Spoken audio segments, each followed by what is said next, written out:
அன்னை தமிழுக்கு முதற்கண் வணக்கம்.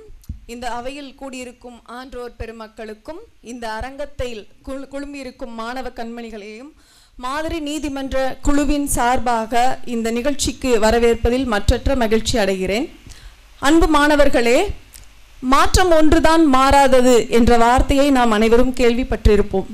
அப்படிப்பட்ட ஒரு மாற்றமாக தமிழ்நாட்டின் சட்டக்கல்லூரி வரலாற்றையே மாற்றி அமைத்த வல்லமை மிக்கவர் நமது சட்டக்கல்வியின் இயக்குனர் முனைவர் திரு விஜயலட்சுமி அம்மா அவர்கள்.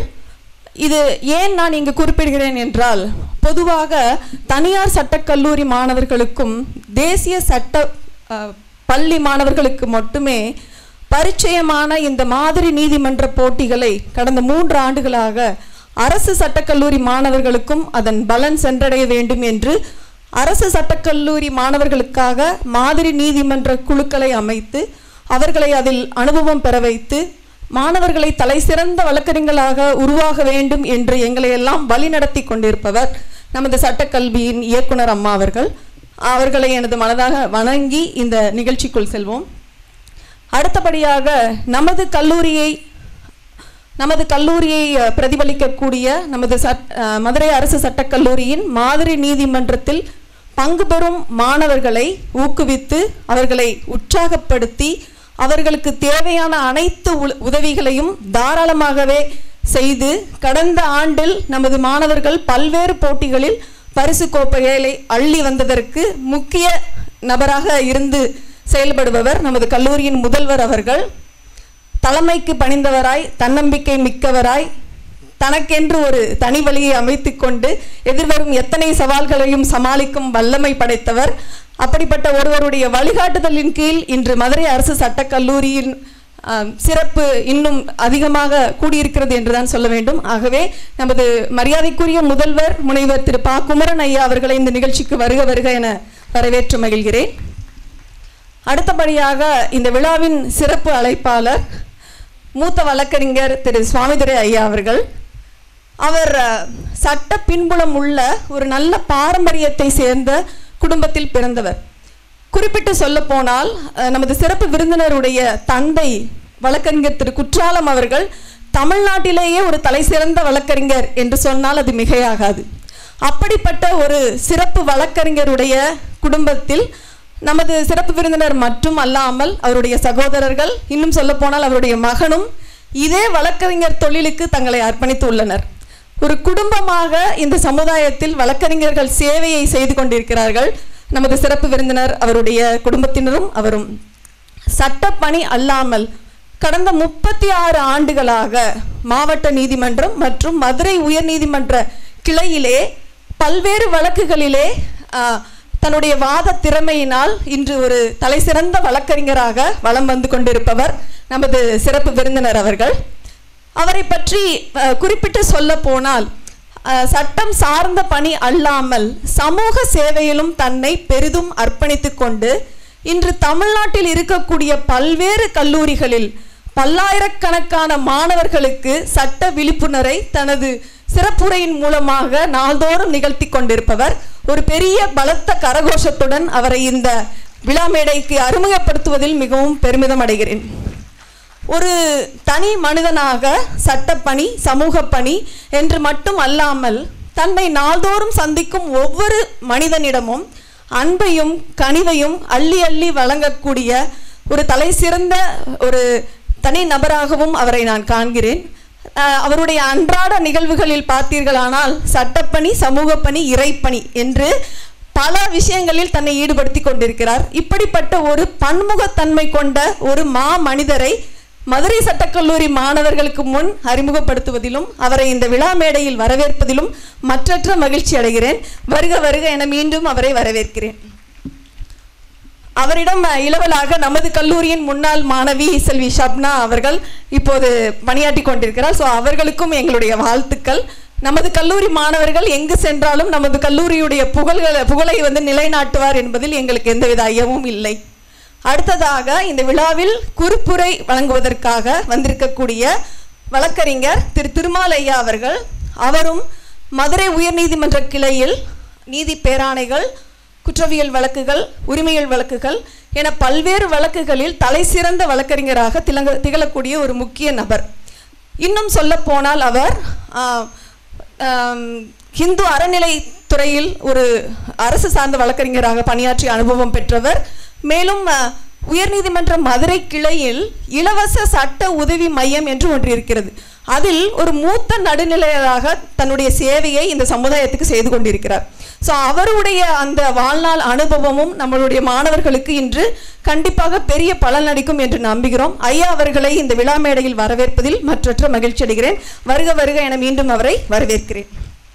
அடுத்ததாக நமது மாணவர்களின் நலன் கருதி நமது மாணவர்களுக்கு புத்துணர்ச்சி ஊட்டக்கூடிய வகையிலும் மாணவர்களுக்கு வழக்கு வாதங்கள் பற்றிய நுணுக்கங்களை சொல்லிக் கொடுப்பதிலும் மாணவர்களுடைய தனித்திறமையை அடையாளம் கண்டு அவர்களை வழி நடத்துவதிலும் மதுரை சட்டக்கல்லூரியின் மாண்பையும் பெருமையும், இன்னும் சொல்ல போனால் மதுரை சட்டக்கல்லூரியுடைய ஒற்றுமைக்கு பின்புலமாக இருக்கக்கூடிய இந்த கல்லூரியின் மூத்த பேராசிரியர் பெருமக்கள் மற்றும் எங்களது மாதிரி நீதிமன்ற குழுவின் உறுப்பினர்கள், கௌரவ விரிவுரையாளர்கள், அலுவலக பணியாளர்கள், எங்களுடைய உதவியாளர்கள் ஆகிய அத்துணை பேரையும் இந்த விழாவுக்கு வருக வருக என மனதார வரவேற்கிறேன்.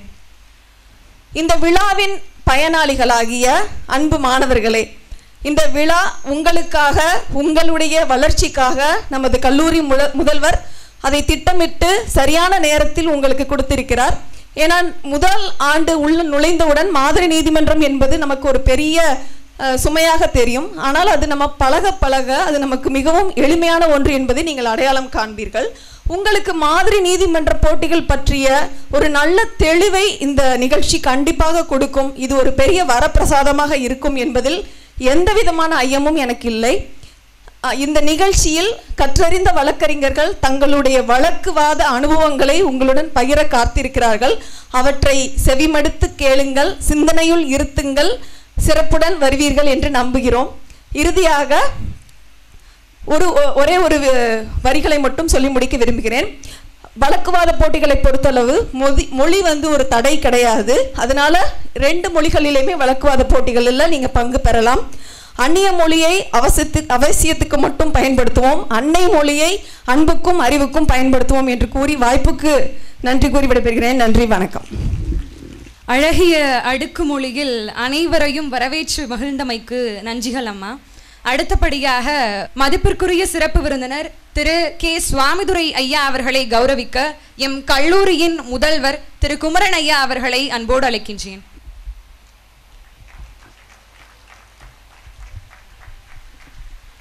அடுத்தபடியாக மதிப்பிற்குரிய சிறப்பு விருந்தினர் திரு திருமால் ஐயா அவர்களை பொன்னாடை போர்த்தி கௌரவிக்க எங்களுடைய உதவி பேராசிரியர் மதிப்பிற்குரிய ஐயா வெங்கடேசன் ஐயா அவர்களை அன்போடு அழைக்கின்றேன். மேற்படி நினைவு பரிசினை திருமதி சோனா அம்மா அவர்கள் வழங்குவார்கள்.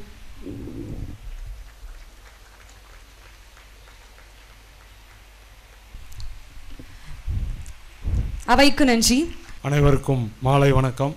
இந்த நிகழ்வானது எதற்காக ஏற்பாடு செய்யப்பட்டுள்ளது என்றால், தமிழக அரசு ஒவ்வொரு ஆண்டும் பல்வேறு நிகர்நிலை பல்கலைக்கழகங்கள், தனியார் பல்கலைக்கழகங்கள், தனியார் சட்டக்கல்லூரிகளை விட நமது மாணவர்கள் மிகச் சிறந்தவர்களாக வர வேண்டும் என்ற நோக்கத்தோடு கடந்த 3 ஆண்டுகளாக சட்டசபையில் அறிவிக்கப்பட்டதற்கிணங்க நிதி ஒதுக்கீடு செய்து பல்வேறு கல்லூரிகளில் ஆண்டுதோறும் நடத்தி கொண்டிருக்கின்றோம். இதில் கடந்த ஆண்டு பார்த்தீர்கள் என்றால் நம் கல்லூரி மாணவர்கள்தான் நடந்த 8 இதில் 3 இது நம்ம தான் கோப்பையை வென்று வந்திருக்கின்றோம். அந்த பெருமை நம்ம கமிட்டி மெம்பர்ஸுக்கும் நமது மாணவர்களுக்கும் சாரும், அதற்கு உறுதுணையாக இருந்த பேராசிரியர்களையும் சாரும். ஏனென்றால் நம்மெல்லாம் நீதிமன்றத்துக்கு இப்போல்லாம் நீங்கள் போய் பார்த்துருக்க மாட்டீங்க, எல்லாம் சினிமாலேயே பார்த்துருப்பீங்க. சினிமாவில் பேசுகிற மாதிரி ஹீரோ சுற்றி பேசிகிட்டு இருந்தால் அதெல்லாம் கதைக்கு ஆகாது. நிஜத்தில் அது அல்ல. எந்த ஒரு நீதிபதியும் சுத்தியல் வைத்திருப்பதும் அல்ல. எல்லோரும் என்ன நினைப்பீங்கன்னா சினிமாவில் இருக்க மாதிரியே தான் நிஜ கோர்ட்டும் இருக்குன்னு நினைப்பீங்க. அது அப்படி அல்ல.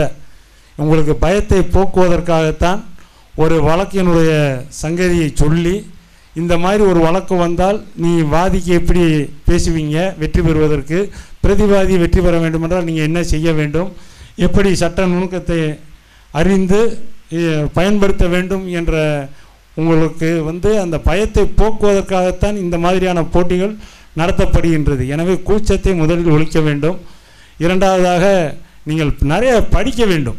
நல்ல ஸ்டாண்டர்ட் டெக்ஸ்ட் புக்ஸ் அப்படின்னு சொல்லுவோம், தலை சிறந்த புத்தகங்களை படிக்க வேண்டும். தமிழ் மொழியாக இருந்தாலும் சரி, ஆங்கிலமாக இருந்தாலும் சரி, முதலில் புத்தக வாசிப்பு என்பது கட்டாயமாக இருக்க வேண்டும். நிறைய பேர் என்ன நினைக்கிறோம்னா, நாங்கள் படிக்கிறதுக்கு முன்னாடி வந்து பார்த்திங்கன்னா 15 questions 30 questions அலகாபாத் லா சீரீஸ்லாம் இருந்தது. ஆனால் இப்பொழுது அப்படியெல்லாம் இல்லை, ஸ்டாண்டர்டு புக்ஸே வந்தாச்சு. தமிழாக்கமும் அதில் நிறையா வந்து விட்டது. அதில் பார்த்திங்கன்னா ஏடிசியில் போட்டிருக்கக்கூடிய 99.5% புக்கு நமது சிறப்பு விருந்தினர் ஐயா சாமித்துரை அவர்கள் எழுதிய புத்தகம் தான் இன்றைக்கி அனைத்து கடைகளிலும் விற்கப்பட்டு கொண்டிருக்கின்றது. நிறைய பேர் வந்து இன்றைக்கி இஓவாகவோ அசிஸ்டன்ட் கமிஷனராகவோ இல்லை ஏபிபியாவோ இருக்காங்கன்னா அந்த புத்தகத்தை படித்ததுனால தான் இன்றைக்கி தமிழாக்கம் செய்து டிரான்ஸ்லேஷன் ஒன்று உண்டு, மொழிபெயர்ப்பு. ஸோ அதுக்கெல்லாம் வந்து அவருடைய புத்தகங்கள் மிக பயனுள்ளதாக இருக்கின்றது. எனவே நீங்களும் அந்த மாதிரி புத்தகத்தை படிக்க வேண்டும். வந்திருக்கக்கூடிய சிறப்பு விருந்தினரை பற்றி சொல்ல வேண்டும் என்றால், அவருடைய தந்தையாருக்கும் எனது தந்தையாருக்கும் தொடர்பு உண்டு. அது அவருக்கு தெரியாது, நான் இப்பொழுது சொல்கின்றேன். ஏனென்றால் அவருடைய தந்தையார் வந்து ஒரு பொது உடைமை கட்சியில் இருந்தவர்.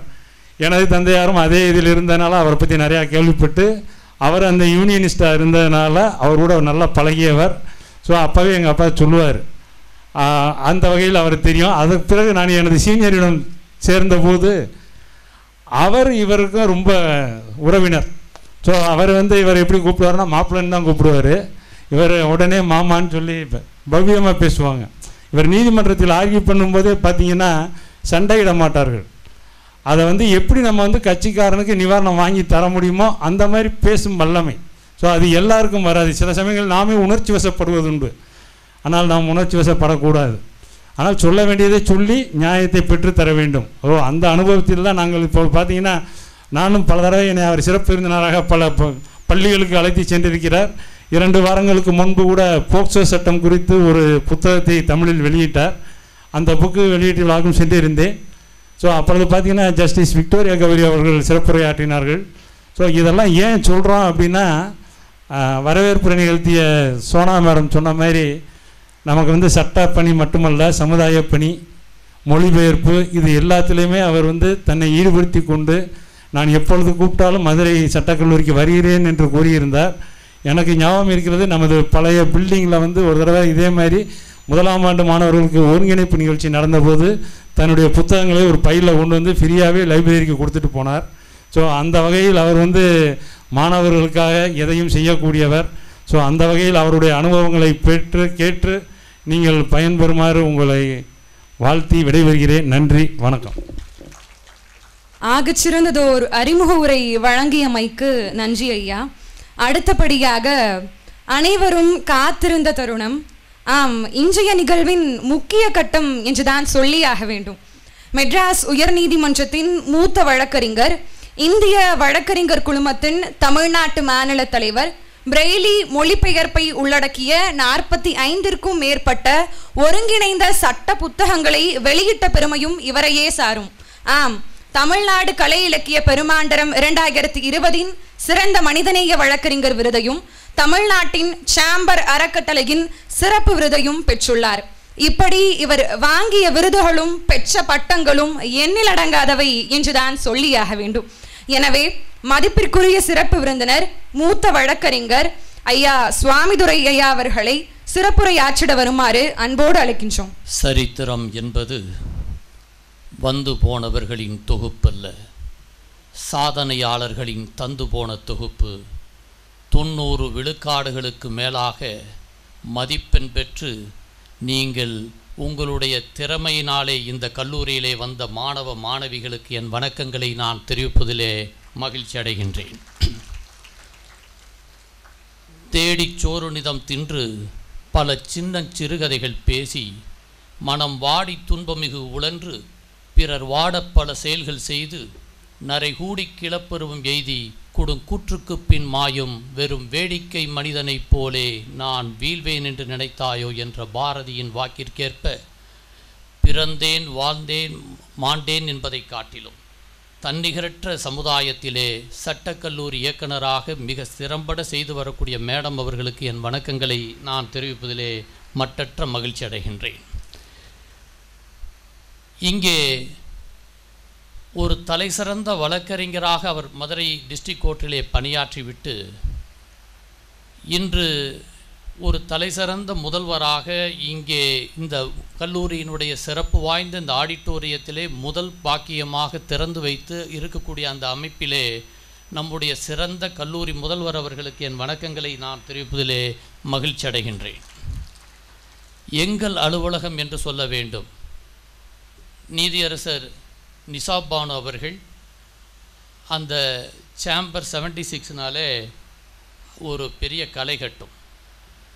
அதிலே இருந்து நம்முடைய கல்லூரி மாணவியாக இருந்தவர் தான் நீதியரசர் நிசாப் பானு அவர்கள்.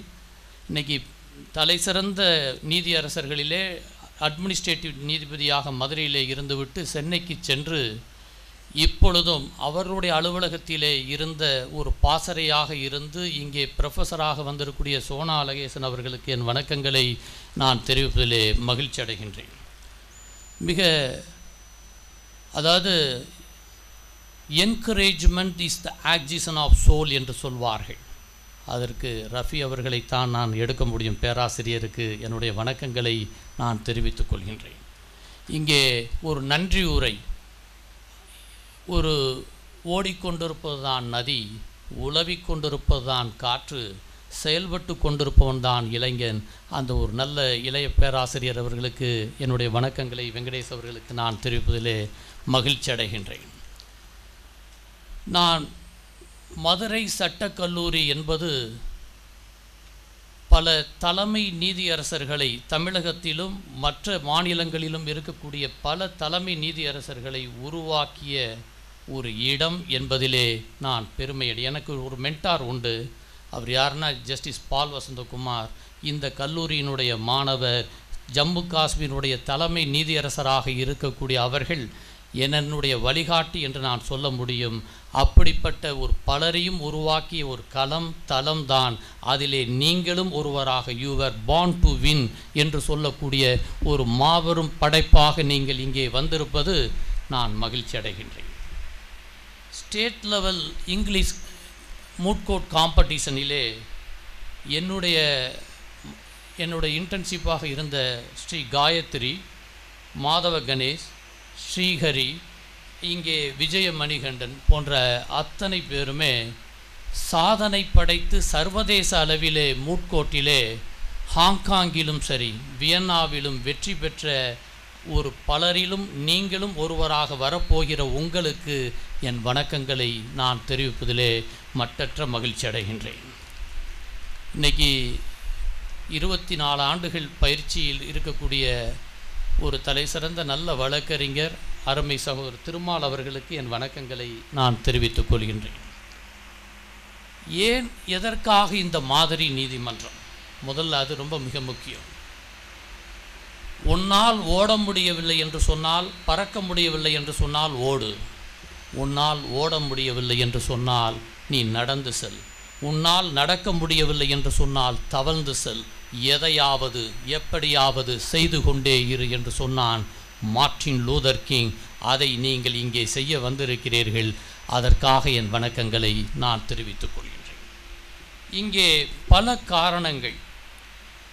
ஒரு பெஞ்சமின் பிராங்க்லின் என்ற ஒரு தலைசிறந்த ஒரு கவிஞன், தலைசிறந்த ஒரு அறிஞன், அவன் சொன்ன கருத்தை இந்த இடத்திலே சொல்லிக் கொள்வதிலே நான் பெருமை அடைகின்றேன்.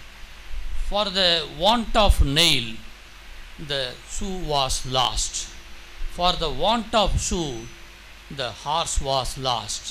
For the want of horse, the rider was lost. For the want of king battle was lost. The kingdom was lost என்று சொல்வார்கள். All the for want of only the lost horse shoe nail என்று சொல்வார்கள். ஒரு லாடத்திற்கு ஆணி இல்லாததால் குதிரைக்கு லாடம் இட முடியவில்லை. குதிரை இல்லாததால் அதிலே சவாரி இல்லை. அங்கே சவாரி செய்ய வீரன் இல்லை. வீரன் இல்லாததால் அங்கே சண்டையில் தோற்று போகிறான். சண்டையிலே தோற்றதால் அரசாங்கம் இல்லாமல் போய்விட்டது. மன்னன் பேரரசை இழந்தான். லாடத்திற்கு ஆணி இல்லாத ஒரே காரணத்திற்காக. ஒன்லி ஃபார் தான், வேறு எதுவுமே கிடையாது. ஒரு சரியான புத்தகத்தை படிக்காததால் கிடைக்காததால் அந்த மாணவன் அறிவு களஞ்சியத்தை இழக்கின்றான். அறிவு களஞ்சியம் போனதால் நல்ல வாதத்தை அவனால் வைக்க முடியவில்லை. நல்ல வாதத்தை வைக்க முடியாததால் அந்த வழக்கிலே தோல்வி உறுகின்றான். அவன் தோல்வியுறுவதால் கட்சிக்காரனை இழக்கிறான். எங்கே வந்து நிற்குது? ஒரு நல்ல ஷார்பன் த ஷார்ப், அறிவை கூர்மைப்படுத்தக்கூடிய மாபெரும் தளமாக இந்த மாதிரி மூட்கோர்ட் நீதிமன்றத்தை வைத்திருப்பதற்காக உண்மையிலேயே எங்களுக்கு கிடைக்காத வாய்ப்பு உங்களுக்கு கிடைத்ததை கண்டு நான் பெருமைப்படுகின்றேன். 25 வருடத்திலே நீங்கள் கற்றுக்கொள்ள வேண்டிய பாடத்தை 2 வருடத்தில் தெரிந்து கொள்ளக்கூடியதுதான் இந்த மாதிரி நீதிமன்றம். இந்த மாதிரி நீதிமன்றம் எதற்காக எப்படி நமக்கு உதவி செய்கிறது என்பதை நான் இங்கே முதலிலே சொல்லிவிட்டு பல அனுபவங்களை உங்களோடு பகிர்ந்து கொள்ள ஆசைப்படுகின்றேன். இன்னைக்கு through moods students can learn the art of persuading. அவன் ஒருவரை தன்வயப்படுத்தக்கூடிய ஆற்றல் இங்கே மாதிரி நீதிமன்றத்தால் நமக்கு கிடைக்கிறது. ஃபர்ஸ்ட். ரெண்டாவது, லேர்ன் டு ஆர்ட் ஆஃப், அங்கே என்று சொல்லக்கூடிய ஆர்ட் ஆஃப் ஸ்பீக்கிங், ஒரு சிறந்த பேச்சுக்கலை நமக்கு கிடைக்கிறது. Second one. Third one, that is the stage fear Khan.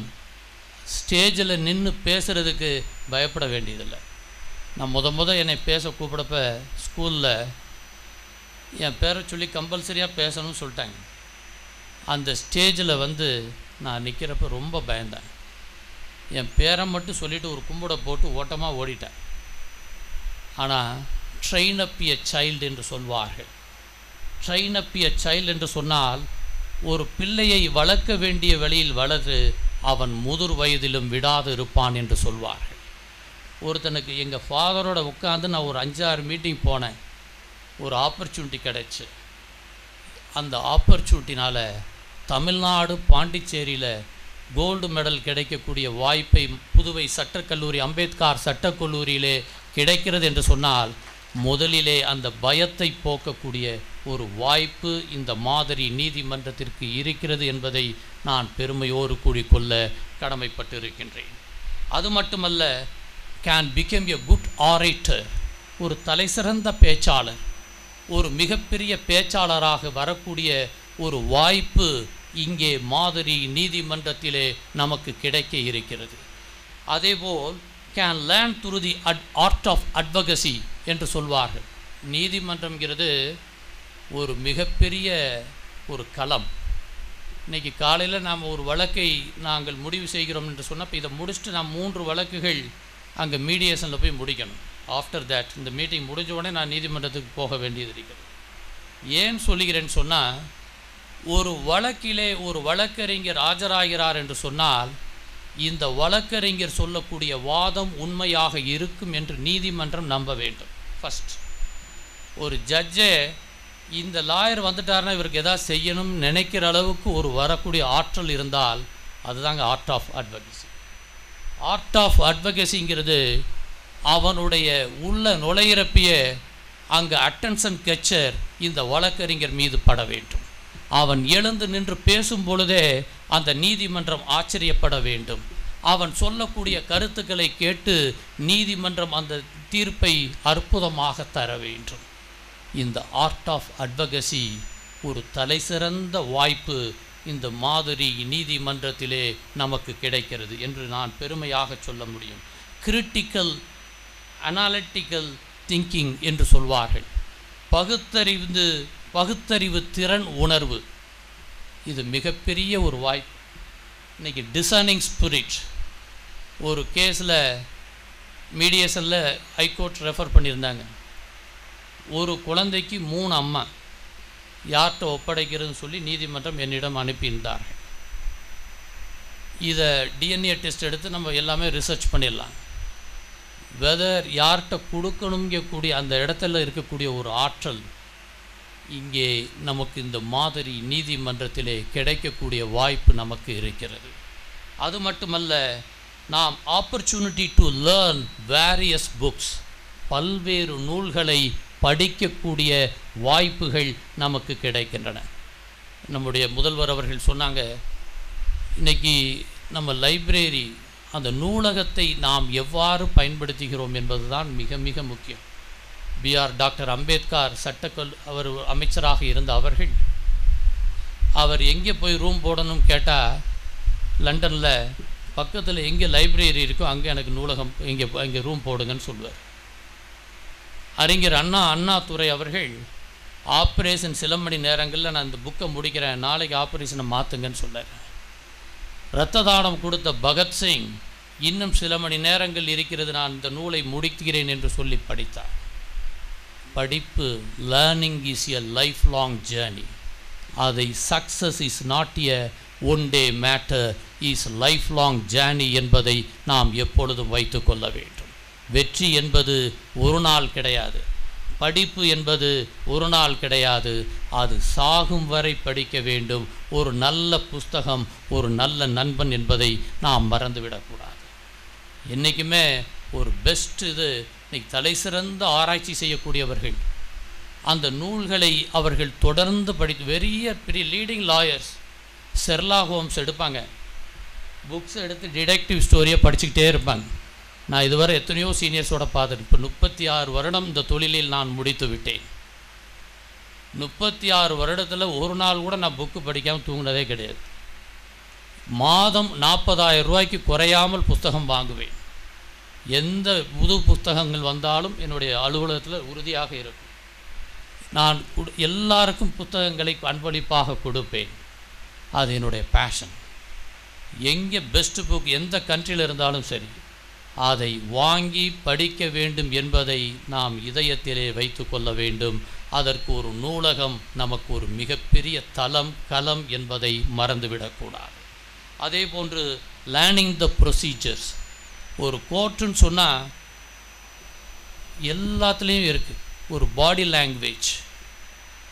லாங்குவேஜுங்கிறது ஒருத்தன் உள்ள நிற்கிறப்பயே ஒரு தம்பி பேசுகிறான்னா இங்கேருந்து என் கண்கள் பாற்றுவிடும். அவனுடைய செய்கையை வைத்தே கண்டுபிடிக்க முடியும். டூ நாட் அங்கே ஒரு இடத்துல போய் நிற்கிறப்ப கூட கோர்ட் மேனர்ஸ் என்பது ஒன்று இருக்கிறது. உள்ளே வரணும்னா ஜட்ஜு வர்றப்ப அத்தனை பேர் எழுந்து நிற்கணும். ஃபஸ்ட் அவர் ஜட்ஜு உட்காரப்ப நம்ம அதுக்கு பிறகு தான் உட்காரணும். பாடி லாங்குவேஜில் அங்கே உள்ளே போய் நம்ம சிரித்தோம் சொன்னால் ஜட்ஜ் அன்றைக்கி கிடைக்க வேண்டிய ரிசல்ட்டு கிடைக்காம அப்செட் பண்ணி அவரை மூட் அவுட் ஆக்கி வரக்கூடிய 4-5 பெயில் தர வேண்டிய பெயிலும் போயிடும். ஒருத்தர் அப்செட் செஞ்சால் அவர் மூட் அவுட் ஆக்கினா பல பேருக்கு அந்த தோல்வி கிடைத்துவிடும். ஆகவே நீதிமன்றத்திலே மிக மிக முக்கியமாக எப்படி நடந்து கொள்ள வேண்டும் என்பது மிக முக்கியம். அது மட்டும் இல்லை, டிராஃப்டிங் ஸ்கில். இன்றைக்கி இருக்கக்கூடிய டிராஃப்டிங் ஸ்கில் ரொம்ப வைட்டல். நேற்று கூட டிஸ்கஷனில் நம்ம பேசணும். டிராஃப்டிங் ஒரு சிவில் லாயர் நீதியரசர் ஆனந்த வெங்கடேஷ் அவர்கள் சொன்னார்கள் என்னிடம், நீங்கள் ஒரு பெஸ்ட்டு சிவில் லாயராக ஒரு 3 வருடம் இருந்து விட்டால் எந்த ஃபீல்டில் வேணாலும் நம்ம எதையும் சாதிக்க முடியும்.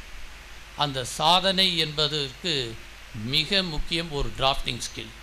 இந்த டிராஃப்டிங் ஸ்கில்லை மூட்கோட் மாதிரி நீதிமன்றத்தின் மூலம் நாம் பெற்றுக்கொள்ள முடியும். அது உங்களால் முடியும். யூ கேன், யூ வில் என்று நாம் செய்ய முடியும். அது மட்டுமல்ல, டெப்த் ஆஃப் லா, சட்டத்திலே நாம் மிகப்பெரிய அறிவை பெற்றுக்கொள்வதற்கு ஒரு வாய்ப்பு இருக்கிறது. ஒரு டிபேட் நடக்குதுன்னா அதில் பெரிய வாய்ப்பு. அந்த பிரசிடெண்ட் ஆஃப் மதுரை பாரில் இருக்கிறப்ப எனக்கு ஒரு வாய்ப்பு கிடைத்தது.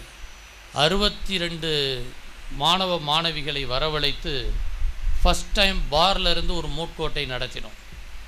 அந்த மூட்கோட்டில் chief justice of supreme court தலைமை நீதியரசர் வந்திருந்தார்கள். நீதிபதிகளே அங்கே நடுவராக இருந்தார்கள், நான் உள்பட. அங்கே பிரசன்ட் ஹைகோர்ட் ஜட்ஜஸ் அங்கே இருக்கிறப்ப மதுரை சட்டக்கல்லூரி மாணவ மாணவிகள் பேசினார்கள். நீதிமன்றம் பாராட்டியது. மதுரை சட்டக்கல்லூரி வேற லெவல் என்று அவர்கள் பெருமையடைந்தார்கள். தமிழில் சரி, ஆங்கிலத்திலையும் சரி, ரெண்டுலேயுமே வெல்வெர்ஸ்ட். ஒரு சீக்ரெட் மேம் சொன்னாங்க, மொழி ஒரு தடையே இல்லை வெற்றிக்கு. அதை நாம் டெய்லி ஒரு மனிதன் 10,000 மணி நேரம் ஒரு பயிற்சியை தொடர்ந்து செய்து வந்தால் 7 years per day 4 hours he spent it சொன்னால் அவனுடைய மிகப்பெரிய எக்ஸ்பர்ட் இன் த வேர்ல்டு என்று நாம் வைக்க முடியும். பெரிய ஜட்ஜஸ் எல்லாம் எனக்கு தெரிஞ்ச பல நீதிபதிகளே சொல்லியிருக்காங்க, எனக்கு ஏபிசிடி கூட தெரியாமல் தான் நான் உள்ளே வந்தேன்.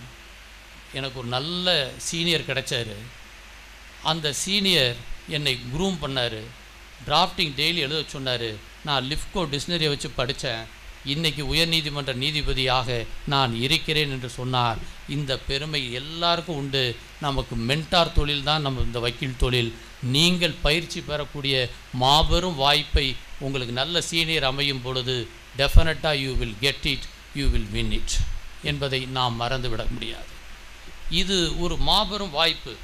லேர்னிங் இது மட்டும் இல்லை, இன்றைக்கி ஒரு வழக்கில் கோர்ட் கிராஃப்ட் என்று நாம் எப்பொழுதும் சொல்ல முடியும்.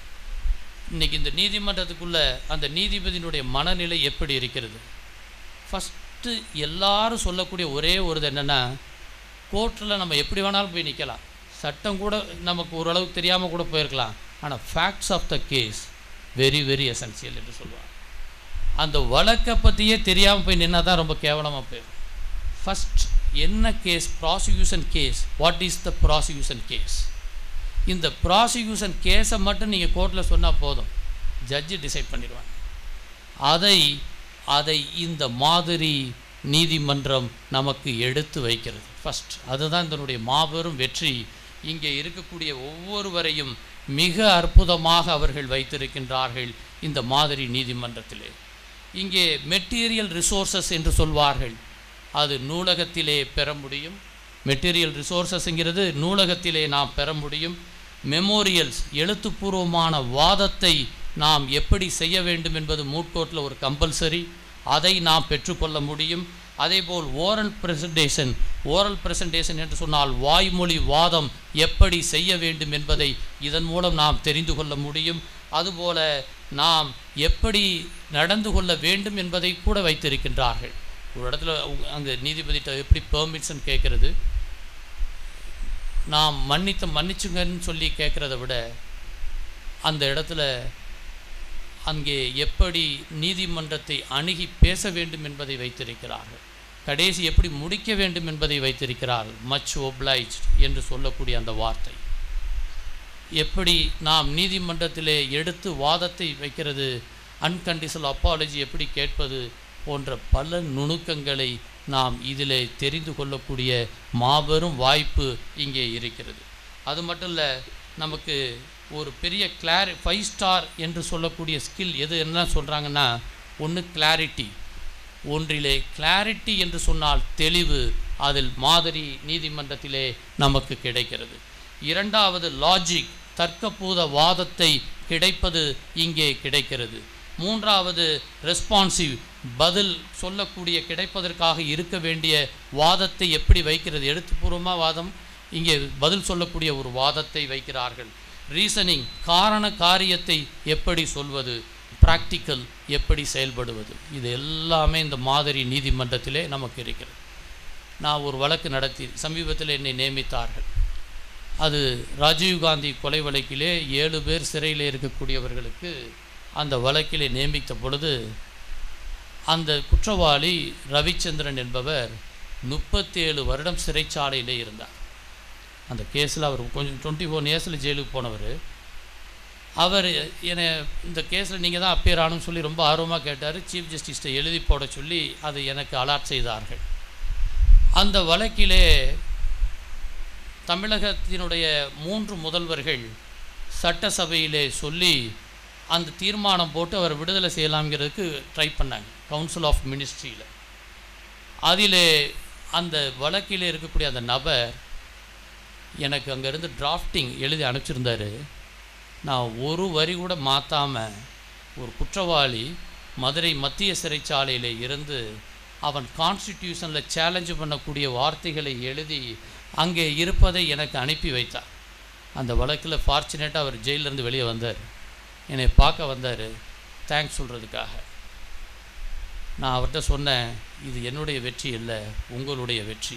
நீங்கள் தாங்க எல்லா பாயிண்ட்ஸும் எனக்கு கொடுத்தீங்க. ஜஸ்ட் நான் போய் இந்த ஒரு 2-3 சைட்டேஷன் எடுத்துகிட்டு போனேன், அவ்வளோதான்.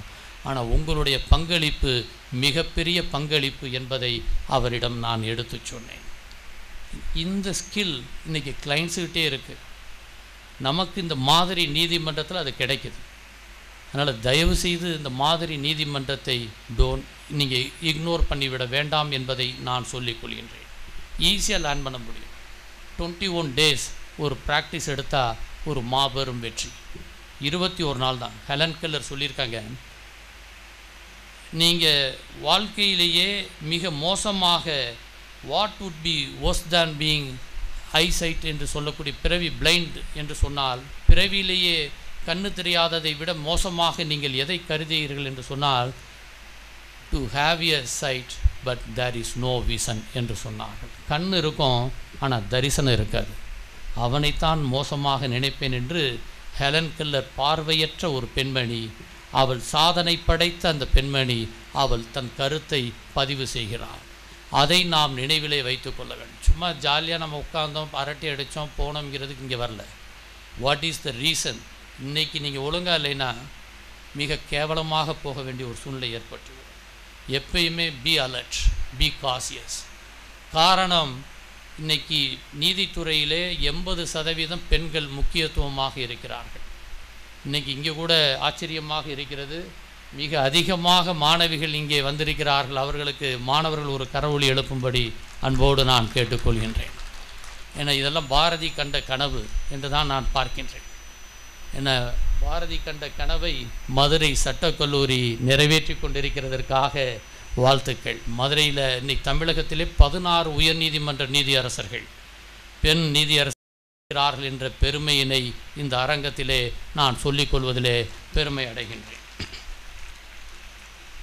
முதல் பாராளுமன்றத்திலே 489 எம்பிக்களில் 170 எம்பிக்கள் நம்முடைய வழக்கறிஞர்கள் என்ற மாபெரும் பெருமை.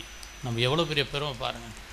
மினிஸ்டர்ஸில் 3/2 பங்கு, பிரைம் மினிஸ்டர்லேருந்து டாப் பொசிஷன் அத்தனையுமே நம்ம வழக்கறிஞர்கள் என்ற பெருமை நமக்கு இருக்கிறது. ஏன்னா இன்றைக்கெல்லாம் இதெல்லாம் எங்கே போனாலும் லாயர்னு சொல்கிறத நமக்கு பெருமையாக இருக்கும். ஒரு வழக்கறிஞர் என்று சொன்னால் அதை விட ஒரு மகிழ்ச்சி. ஏன்னா யார் மினிஸ்டர்ஸ் இன்றைக்கி இருப்பாங்க, நாளைக்கு போயிடுவாங்க. ஆனால் வழக்கறிஞர்களுக்கு இருக்கக்கூடிய ரெஸ்பெக்ட் நான் கண்ணால் பார்த்துருக்கேன். எங்கள் அப்பாவுக்கு டெய்லி மாலை வரும். அவர் வழக்குகள் விடுதலை ஆகிக்கொண்டே இருந்தாலும் சரி, எது இருந்தாலும் எனக்கு ஆச்சரியப்படுவேன். அதனாலேயே நான் வழக்கறிஞராக வேண்டும் என்று எனக்கு ஒரு ஆசை வந்தது. லாங்குவேஜ் நம்ம ஈஸியாக கற்றுக்கிற முடியும். 2 மொழிகளிலுமே நாம் எக்ஸ்பர்ட்டாக இருக்கணும். உதாரணமாக நான் சொல்லுகின்றேன், அதாவது ப்ரெசன்ஸ் ஆஃப் மைண்ட் ஒரு வக்கீலினுடைய மிகப்பெரிய சொத்து. ஒரு நீதிபதி, கடுமையான நீதிபதி, வாய்தாவே தராத ஒரு நீதிபதி, அவர்கிட்ட ஒரு கொலை வழக்கு வருகிறது. ஒரு வக்கீல் ராமானுஜம், மதுரையில் இருக்கக்கூடிய ராமானுஜம் இந்த கேஸை போய் அவர்கிட்ட நடத்த வேண்டிய சூழ்நிலை. பண்டில் படிக்கவே இல்லை. ஜட்ஜிட்ட போகிறாரு, கேஸை எப்படி நடத்துறதுங்கிற ஒரு சூழ்நிலை வருது. அப்போ வாய்தா தரமாட்டார்னு எல்லோரும் சொல்கிறாங்க. இவர் பார்க்குறாரு, அவர் எதில் எக்ஸ்பர்ட்டுன்னு கேட்குறாரு. கம்பராமாயணத்தில் ரொம்ப எக்ஸ்பர்ட்னு சொல்கிறாங்க. முதல் நாள் போர்க்களத்திலே ராமன் முன்பு நின்று பரிதாபமாக நிற்கும் பொழுது ராமர் சொன்னார், இன்று போய் நாளை வா என்று சொன்னான். அதைப்போல் நான் பரிதவித்து உங்கள் முன்பு நிற்கிறேன் என்று அந்த வழக்கறிஞர் ராமானுஜம் சொன்னார். உடனே ஒரு ஜட்ஜு பார்த்துட்டு, நான் வாய்தா தர்றேன், இந்த வாய்தா உனக்காக அல்ல கம்பனுக்காக தருகிறேன் என்று சொன்னார்கள். நீங்கள் ஈவன் பல நீதிமன்றங்களில் நான் ஆச்சரியப்பட்டு பார்த்துருக்கின்றேன். நம்ம பர்ஃபெக்டாக ஒரு ட்ரெஸ் போட்டு போனால் நிச்சயமாக அதுக்கு ஒரு ரிசல்ட் உண்டு. Dress code very very very essential. Dress code நீங்கள் எந்த சூழ்நிலையிலையும் நான் விட்டு விடக்கூடாது. ஒரு கோர்ட்டில் நம்ம நிற்கிறப்பயே நம்ம பார்த்து நீதிமன்றம் இவர் பர்ஃபெக்ட் என்பதை சொல்லக்கூடிய அளவிலே நாம் ஒரு மார்க்கை அதை வாங்கிடணும். அதே மாதிரி மாதிரி நீதிமன்றத்துலேயும் சரி அதே தான். பர்ஃபெக்டாக ட்ரெஸ் போட்டு வரணும். போட்டு முடிகளும் சரி இது இருக்குன்னு சரி. கோர்ட் அரங்கத்தில் எப்படி ஜட்ஜஸ் இரிட்டேட் ஆவாங்கங்கிறது நமக்கு தெரியும். எந்த மொமெண்ட் டக்குன்னு மாறும். நீதியரசர் சொக்கலிங்கம் அவங்க கோர்ட்டில் எல்லாம் நீங்கள் பார்த்துருப்பீங்க. யாராவது உள்ள இப்படி யாராவது பின் சைட்லேருந்து பேசுகிறாங்க, சிரிக்கிறாங்க, வைக்கிறாங்கன்னா இம்மிடியேட்டாக சொல்லி வெளியே போக சொல்லிடுவார், டிஸ்கார்ட் பண்ணிடுவார். காரணம், நம்மளுடைய கோர்ட்டுங்கிறது ஒரு கோவிலை போன்றது என்பதை நீதியரசர்கள் வைத்திருந்தார்கள். அது மிக மிக முக்கியம். அடுத்த ஒரு வழக்கில் ஒரு அர்ஜெண்ட்டாக 144 வாங்கணும். அது ஒரு பிரிட்டிஷ் பீரியடில் ஒரு பல்லக்கில் அந்த காலத்தில் ஜட்ஜை கூப்பிட்டு போவாங்க. அந்த பல்லக்கில் நீதிபதிகிட்ட கூப்பிட்டு போகிறப்ப இடையில நிப்பாட்டி அந்த லாயர் எனக்கு ஒரு அர்ஜெண்ட்டாக ஸ்டே வேணும்னு சொல்லி கேட்பார். இந்த ஜட்ஜு கோபமாகி, இது என்னையா நீதிமன்றமா, நானே வீட்டுக்கு போயிட்டுருக்கேன், இங்கே என்னை ஸ்டாப் பண்ணி நிப்பாட்டுறீங்களேன்னு சொல்லி கேட்குறப்ப அப்போ அவர் சொல்லுவார், ராமன் இருக்கும் இடம் தான் சீதைக்கு அயோத்தி, நீங்கள் எங்கே இருக்கீங்களோ அதுதான் எங்களுக்கு நீதிமன்றம் அப்படின்னு சொல்லி ஒரே வார்த்தையில் முடிச்சுக்கார். ஒரு பெரிய வழக்கில் எங்கள் ஃபாதர் போய் நடத்த வேண்டிய ஒரு சூழ்நிலை வந்துச்சு. அந்த வழக்கில் ஏகப்பட்ட பாயிண்ட்ஸ் ஆர்குமெண்ட்ஸ் எல்லாம் நோட்ஸ் போட்டிருந்தாங்க. இவர் என்ன பேச போகிறாருன்னு சொல்லி கோர்ட்டே ஆர்வமாக வாட்ச் பண்ணிகிட்ருக்காங்க. போயிட்டு ஒரே வார்த்தை தான் சொன்னார், என்னுடைய டிரைவருடைய பையன் தெரியாமல் ஒரு தப்பு பண்ணிட்டான். தட்ஸ் ஒரே வார்த்தை. லீகல் பாயிண்ட்ஸுக்கு அங்கே வேலையே இல்லை. அந்த வழக்கை ப்ரொபேஷன் அஃபெண்டரில் விடுதலை செய்தார்கள். நம்ம நீதிமன்றத்தில் எதை எப்போ பேசணும், எப்படி பேசணும், என்ன மாதிரி பேசணும் என்பதை நினைவிலே வைத்து கொள்ள வேண்டும். ஒரு முக்கியமான ஒரு வழக்கை சொல்லி நான் முடிக்கின்றேன். மதுரை பக்கத்தில் இது என் தந்தையார் நடத்திய ஒரு வழக்கு. ஒரு ஜமீன்தார் அவனுடைய குழந்தை அங்கே மெட்ராஸில் படிச்சுட்டு இங்கே வர்ற ஒரு குளத்தில் குளிச்சுட்டு இருக்கிறப்போ ஒரு பையன் போய் அவளை கட்டி பிடிச்சி கிஸ் பண்ணிடுறான். ஹக் அண்ட் கிஸ் இந்த வழக்கில். உடனே அவங்க அப்பாட்ட போய் இவன் சொல்லிடுறான் ஜமீன்தார்கிட்ட. ஸ்ட்ரெயிட்டாக அவன் என்ன செய்கிறான், ஜமீன்தார் அருவாலை எடுத்து நேராக அங்கே வரான், அந்த வீட்டுக்கு ஸ்பாட்டுக்கு வரான், இங்கே அந்த இவன் பையன் வீட்டுக்கு. பையனை நேராக எலக்ட்ரிக் கம்பத்தில் கட்டி தலையை துண்டை எடுக்கிறான். ஐ விட்னஸ் அவங்க அப்பா அம்மா 2 பேரும் ஐ விட்னஸஸ். இந்த வழக்கிலே நேரில் பார்க்கிற சாட்சி eyewitnesses for mother and father. இந்த கேஸில் வெளிச்சத்தில் அவங்க ஒரு 200 அடி வெளிச்சத்தில் இருந்து பார்த்ததாக கேஸ். மின்சார வெளிச்சம் இரவு நேரத்தில் நடக்கக்கூடியது. சார்ஜ் ஷீட் போடுகிறார்கள், எஃப்ஐஆர் முடித்து குற்றப்பத்திரிகை தாக்கல் செய்கிறார்கள். 164 ஸ்டேட்மெண்ட் வாங்கப்படுகிறது. 164னால் நீதிமன்றத்தில் நீதிபதி முன்னாடி நிறுத்தி இந்த சாட்சி மாறக்கூடாது என்பதற்காக வாங்கக்கூடிய ஒரு வாக்குமூலம். இந்த வாக்குமூலத்தை வாங்கிவிட்டு கோர்ட்டில் இன்ஸ்பெக்டர் சித்தண்ணன், அவர் பேர் வந்து இப்போ எஸ்பிஐ ரிட்டையர்ட் ஆகி டெய்லி சன் டிவியில் வரக்கூடிய அந்த சித்தண்ணன் அங்கே நிற்கிறார். அவர் சீஃப் எக்ஸாமினேஷனில் அந்த பாதிக்கப்பட்ட விக்டிம் பையனோட அப்பா மேலே ஏறி சொல்கிறாரு, கரெக்டாக சொல்கிறார், ஒரு வரி கூட எஃப்ஐஆரில் இல்லாதது சொல்லலை, சார்ஜ் ஷீட்டில் இருக்கிறத கோர்ட்டில் இருக்கிற ரெக்கார்டு படி பக்காவாக சொல்கிறார். என்னுடைய தந்தையார் எழுந்து நிற்கிறார். கொலை வழக்கில் நார்மலாக 7 hours 8 hours 10 hours விசாரிப்பாங்க, தெரியும், பிரின்ஸ்பாலுக்கு தெரியும், மற்ற கற்றறிந்தவர்களுக்கு தெரியும். ஃபாதர் எந்திரிச்சு நோ கிராஸ் எக்ஸாம் என்று சொல்லி உட்காருகிறார். ஜட்ஜு ஆச்சரியப்படுகிறார். அடுத்து அம்மாவை விசாரிக்கிறாங்க. அம்மாவை விசாரிக்கிறப்பையும் நோ கிராஸ் என்று உட்காருகிறார். இந்த இன்ஸ்பெக்டருக்கே ஒன்றும் புரியலை, என்னடா இப்படி ஒரு பெரிய கொலை வழக்கில் போய் தூக்கு தண்டனைக்கு இவரே அனுப்ப போகிறாரோ அப்படிங்கிற மாதிரி ஒரு எண்ணத்திலே உட்காரும் பொழுது கடைசியாக இன்ஸ்பெக்டர் வர்றார். இன்ஸ்பெக்டர் வர்றப்ப அன்னைக்கு அமாவாசையா பௌர்ணமியா என்று கேட்கிறார். அன்னைக்கு கும் இருட்டு என்பதை அந்த ஆன்சரில் வாங்கிறார். எவ்வளவு தூரத்திலே இருந்து சம்பவம் பார்க்கப்பட்டது என்றால் 200 அடி தூரத்திலே இருந்து பார்க்கப்பட்டது என்று சொல்லுகிறார். மின்சார வாரியத்திலே மின்சார வெளிச்சத்திலே அங்கே பார்க்கப்பட்டதாக சாட்சியம். அடுத்து டிஃபென்ஸ் விட்னஸ். மின்சார வாரியத்தில் அன்றைக்கி வந்தவங்களை வந்து எக்ஸாமின் பண்ணால் சம்பவத்துக்கு முன்னாடி 5 நாள் இல்லை, சம்பவத்து அன்னைக்கு இல்லை, சம்பவத்துக்கு பின்னாடி 5 நாள் இல்லை. எலக்ட்ரிசிட்டியில் வந்து டிஃபால்ட்னால அங்கே எந்த ரிப்பேர்னால எதுவுமே இல்லை. அப்போ இந்த கும் இருட்டிலே எப்படி இந்த கொலையை பார்த்துருக்க முடியும்? ஒரே பாயிண்ட் தாங்க, அந்த கேஸ் விடுதலை செய்யப்பட்டது. அந்த விடுதலையில் அந்த இன்ஸ்பெக்டர் சொல்கிறார், சித்தண்ணன், நான் ஏமாந்துட்டேன், எல்லாம் பார்த்தேன், ஸ்பாட்டில் போய் அங்கே எலக்ட்ரிசிட்டி கம்பம் ஒழுங்காக எரிஞ்சிச்சான்னு பார்க்கல, அதை மட்டும் கான்ஸ்டபிள்கிட்ட சொல்லி நீ போய் பார்த்துட்டு பார்வை மகஜரும் அத்தாச்சி நீ எழுதி கொண்டு வான்னு சொல்லிட்டேன், நான் ஏமாந்து விட்டேன் என்று சொன்னார். எப்பயுமே ஒரு வழக்கறிஞர் மாதிரி நீதிமன்றத்திலே ரிசர்ச்சிற்கு ஒரு பங்களிப்பு இருக்கிறது. அந்த ஆய்வு செய்யக்கூடிய ஆராய்ச்சியாளர்களுக்கு மிகப்பெரிய பங்கு இருக்கிறது.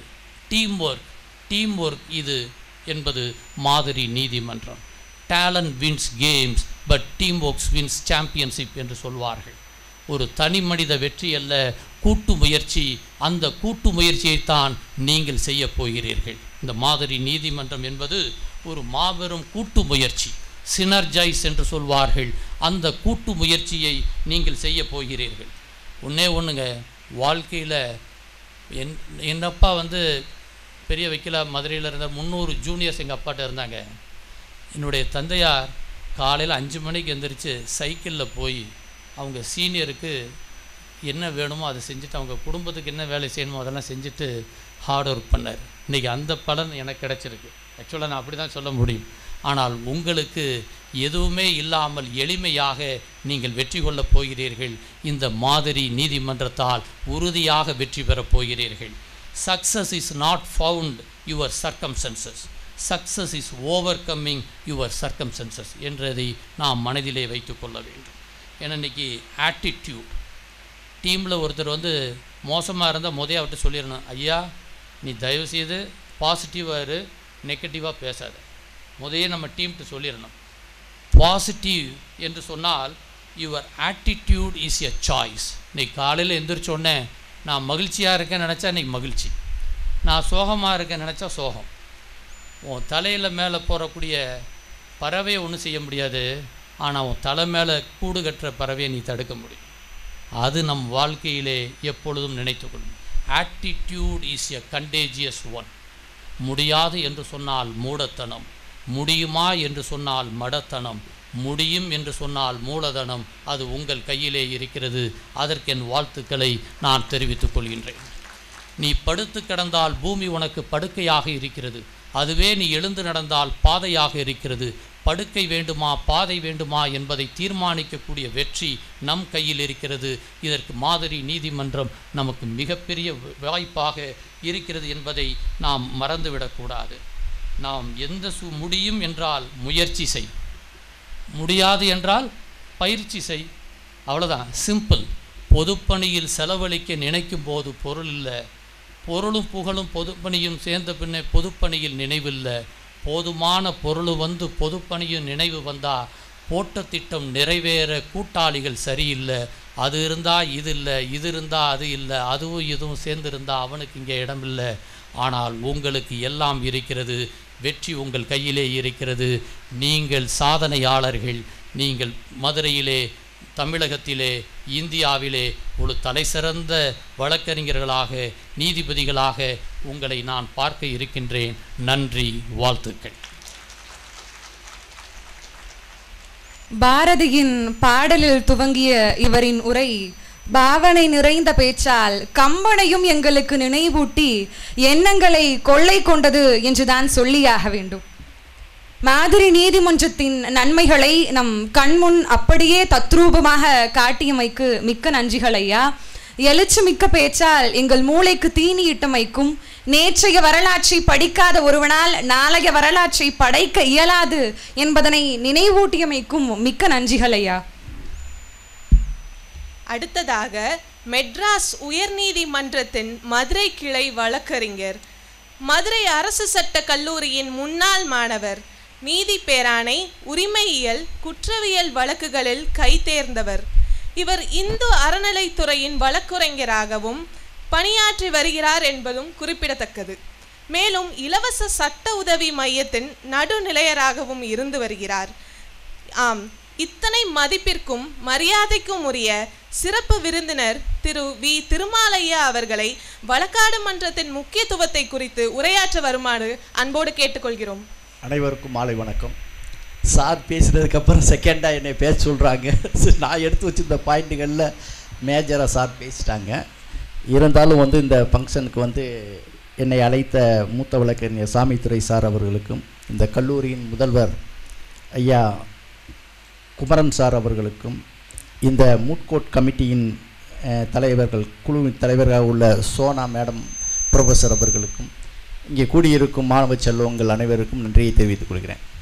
நான் இந்த சட்டக்கல்லூரியில் 3ஆம் ஆண்டு மாணவராக 2000 2003 வருடம் வரை நான் இங்கே இந்த மதுரை சட்டக்கல்லூரியில் படித்தேன். இப்போ நான் வந்து என்னன்னா, இப்போ வந்து சென்னை என்னுடைய ப்ராக்டிஸை வந்து சென்னை உயர்நீதிமன்றத்தில் ஸ்டார்ட் பண்ணேன். அதுக்கப்புறம் வந்து மதுரை பெஞ்ச் வந்து 2004 எஸ்டாப்ளிஷ் பண்ணாங்க. அதுலேருந்து கண்டினியூஸாக மதுரை உயர்நீதிமன்றத்தில் நான் வந்து வழக்கறிஞராக பணியாற்றிட்டு வர்றேன். நான் ஒரு சாதாரண ஒரு எளிமையான ஒரு குக்கிராமத்தில், இன்று கூட வந்து எங்கள் ஊருக்கு பஸ் இல்லாத ஒரு குக்கிராமத்தில் ஒரு சாதாரண ஃபேமிலியிலிருந்து வந்தவன். பட் என்னுடைய கடின உழைப்பால் நான் இன்று வந்து என்னுடைய பேர் சொல்கிற அளவுக்கு நான் வந்து இந்த தொழிலை பண்ணிக்கிட்டு இருக்கேன்னு நான் நம்புகிறேன். இந்த மூட்கோட்டுங்கிறது வந்து வந்து எங்கள் காலகட்டத்தில் எங்களுக்கு கொடுக்கப்பட்டது வந்து நான் இந்த கல்லூரியில் படிக்கும்போது வந்து என்னென்னா, ஒரு மூட்கோட் கேஸ் கொடுத்தாங்க, எங்களுக்கு ஒரு கேஸ் கொடுத்தாங்க. அப்போ இருந்தே இந்த மூட்கோட்டுடைய காம்படிஷன்ஸ் வந்து வைக்கப்பட்டது. அதில் வந்து என்னென்னா, நர்மதா நதி அப்படிங்கிறது வந்து குஜராத்தில் ஓடக்கூடிய ஒரு மிகப்பெரிய நதி. அந்த நதியில் ஒரு டேம் கட்டுறாங்க, சர்தார் சரோவர் டேம்னு ஒரு டேம் கட்டுறாங்க. அந்த டேம் கட்டும்போது அங்கே இருக்கக்கூடிய அந்த நதியினுடைய உயரத்தை ரைஸ் பண்ணும்போது அது அங்கே இருக்கக்கூடிய சுற்றுப்புற சூழல்களை பாதிக்குது. அங்கே இருக்கக்கூடிய மலைவாழ் மக்கள், ஷெட்யூல் ட்ரைப்பு, அவங்கள வந்து அவங்களுடைய இடங்கள், அவங்க குடியிருப்புகள் பகுதிகளில் நீர் சூழும் அபாயம் ஏற்படுகிறது அப்படின்னு சொல்லிட்டு ஒரு சோசியல் ஆக்டிவிட்டீஸ் வந்து மேதா பட்கர் அப்படிங்கிறவர் வந்து உச்ச நீதிமன்றத்தில் ஒரு பொதுநல வழக்கு, ஒரு public interest litigation writ petition தாக்கல் பண்ணுறாங்க. அது வந்து அந்த வழக்கு வந்து எடுக்கப்பட்டு அதில் வந்து பல்வேறு டைரக்ஷன்ஸ் வந்து சுப்ரீம் கோர்ட் வந்து கொடுக்குது. அதன் அடிப்படையில் வந்து அந்த வழக்கு தீர்மானிக்கப்படுது. இந்த வழக்கு வந்து எங்களுடைய மூட்கோட்டிற்கு ஒரு இதாக கொடுக்கப்பட்டுள்ளது. Is a moot court means is the open discussion by the law student in a critical analysis by the a particular point. ஒரு வழக்கை வந்து பல்வேறு டிஃப்ரெண்ட் ஆங்கிளில் வந்து நீங்கள் வந்து சிந்திக்கணும். முதல்ல நம்மகிட்ட வழக்கு கொடுக்க வர்றாருன்னா, ஒருத்தவங்க வழக்கு கொடுக்க வருவாங்க. இது வந்து இப்போ மூட்கோட் உங்களை is a model court. But you are a law student, you are going to be a lawyer to approach the court. இனி ஃப்யூச்சரில் வந்து நீங்கள் வந்து நீதிமன்றத்துக்கு போகிறீங்க. அங்கெல்லாம் என்னென்ன பண்ணணும், என்னென்ன விஷயங்கள், இப்போ மூட்கோர்ட்டிலே நீங்கள் என்ன பண்ணணும் அப்படிங்கும்போது ஒரு வழக்கை வந்து முதல்ல நம்ம வந்து படிக்கணும். இல்லைன்னா ஒரு பாதிக்கப்பட்ட நபர்கள் வந்து உங்களிடம் வழக்கை சொல்லும்போது முதல்ல காது கொடுத்து கேட்கணும். இன்றைக்கி நிறையா பேர் கேட்கவே மாட்டேங்கிறாங்க. முதல்ல அவங்களுடைய ரெமெடி என்ன, அவங்க என்ன விஷயத்திற்காண்டி கோர்ட்டுக்கு வந்திருக்காங்க, பரிகாரம் வந்து என்ன கேட்டு வந்திருக்காங்க அப்படிங்கிறத நீங்கள் முதல்ல வந்து டு லிசன், டு ஹியர், அதை ஹியர் பண்ணணும், அதை குறிப்பெடுத்து வச்சுக்கிறணும். அதுக்கப்புறம் வந்து அந்த வழக்கினுடைய தன்மை என்ன அப்படிங்கிறத தெரிஞ்சுக்கணும். வழக்கினுடைய தன்மை தெரியாமல் இன்றைக்கி பல வழக்குகள் வந்து தோல்வியை சந்திக்குது. அந்த வழக்கு வந்து சிவில் வழக்கா, கிரிமினல் வழக்கா, உயர் நீதிமன்றத்தில் தாக்கல் பண்ணக்கூடிய ஒரு ரிட் பெட்டிஷனா, இல்லை வேறு ஏதாவது வந்து ஒரு ஆர்டிஓ கோர்ட்டுன்னு இருக்குது, தாசில்தார் கோர்ட்டுன்னு இருக்குது, வேறு வந்து அறநிலைத்துறையில் வந்து கச்சாரன்சி கோர்ட்டுன்னு இருக்குது. இப்படி மாதிரி ட்ரிபுனல்ஸுகளுக்கு போகக்கூடிய வழக்கான்னு தெரிஞ்சுக்கணும். அப்போ வந்து என்னன்னா, ஒரு நீதிமன்றத்தின் அதிகார வரம்பு உங்களுக்கு வந்து தெரியும். இப்போ நீதிமன்றத்தின் அதிகார வரம்புன்னு எடுத்துக்கிட்டால், இப்போ நீங்கள் நிறையா லா ஸ்டூடெண்ட் இருக்கீங்க, நீங்கள் நிறையா வந்து இப்போ நீங்கள் டிஸ்ட்ரிக்ட் கோர்ட் போகிறீங்க, கை கோர்ட்டுக்கு போகிறீங்க, வாட்ச் பண்ணுறீங்க, வர்றீங்க. என்னைக்காவது வந்து நீதிமன்றத்தின் அதிகார வரம்பு சம்மந்தமாக உங்கள் புக்கில் இருக்குது, லெசன்லேயே இருக்குது. ஒவ்வொரு நீதிமன்றமும் என்ன மாதிரியான வழக்குகளை ஹேண்டில் பண்ணுறாங்க, அதுக்கு என்ன ஜூரிஸ்டிக்ஷன் இருக்குது, என்னென்ன கேஸ் வந்து இங்கே தாக்கல் பண்ணலாம், எந்தெந்த கேஸை தாக்கல் பண்ண முடியாது அப்படிங்கிறது சம்பந்தமாக நீங்கள் வந்து பல்வேறு குறிப்புகளை வந்து எடுத்து வைத்துக்கொள்ளணும். இப்போ நம்ம மதுரை டிஸ்ட்ரிக்ட் கோர்ட் முதல்ல எடுத்துக்கலாம். மதுரை டிஸ்ட்ரிக்ட் கோர்ட்டை எடுத்துக்கிட்டிங்கன்னா அங்கே வந்து சிவில் நீதிமன்றம் இருக்குது, கிரிமினல் நீதிமன்றம் இருக்குது. சிவில் நீதிமன்றம் வந்து தாலுக் லெவல்லேருந்து ஆரம்பிக்கும். இப்போ பார்த்துருப்பீங்க, டிஸ்ட்ரிக்ட் முனிசிப் கோர்ட்டுன்னு சொல்லுவாங்க. சிலது இப்போ வாடிப்பட்டி, திருமங்கலம்லாம் இருக்குன்னா அங்கே ஒரு தாலுகா கோர்ட் இருப்பாங்க. இந்த முனிசிப் கோர்ட்டு பூரா வந்து தாலுக் லெவல் கோர்ட்டுகள். அங்கே வந்து என்னென்னா, அதில் வந்து ரெண்டே விஷயங்கள் தான் நீங்கள் பார்க்கணும். ஒன்று வந்து என்னென்னா, சொத்தினுடைய மதிப்பு இருக்கக்கூடிய பகுதியில் இருக்கக்கூடிய நீதிமன்றத்தை அணுகணும். சொத்தினுடைய மதிப்பு, அதனுடைய பண மதிப்பு, மானிட்டரி ஜூரிஸ்டிக்ஷனை நீங்கள் வந்து பார்க்கணும். அது ஒரு 1 லட்ச ரூபா வரையே இருந்துச்சுன்னா முனிசிப் கோர்ட்டு, அதுக்கு மேலே இருந்துச்சுன்னா சப் கோர்ட்டு, 5 லட்ச ரூபாய்க்கு மேலே இருக்குன்னா டிஸ்ட்ரிக்ட் கோர்ட்டுன்னு ஒரு மானிட்டரி ஜூரிஸ்டிக்ஷன்னு ஒன்று பிரிச்சிருப்பாங்க. அதுபோக வந்து என்னென்னா, டெரிட்டோரியல் ஜூரிஸ்டிக்ஷன், அந்த சொத்து எங்கே இருக்குது, எந்த பகுதியில் இருக்குது. மதுரை மாவட்டம்னா மதுரை டிஸ்ட்ரிக்ட் கோர்ட்டு, திண்டுக்கல் மாவட்டம்னா திண்டுக்கல், இப்படி வந்து பிரிச்சிருப்பாங்க. இந்த ஏரியாவை நீங்கள் பிரித்து முதல்ல ஒரு நீதிமன்றத்துக்கு இந்த வழக்கு எந்த வழக்கு போகுது அப்படின்னு சொல்கிறீங்க. இப்போ மாவட்ட நீதிமன்ற வழக்குகளுக்கு அப்புறம் வந்து தான் ஹைகோர்ட் வரும். ஹைகோர்ட்டில் வந்து செகண்ட் அப்பீல்ஸ் வரும், ஏஎஸ் அப்பீல் சூட்டு வரும். மாவட்ட இந்த சூழ்நிலையில் இருக்குது.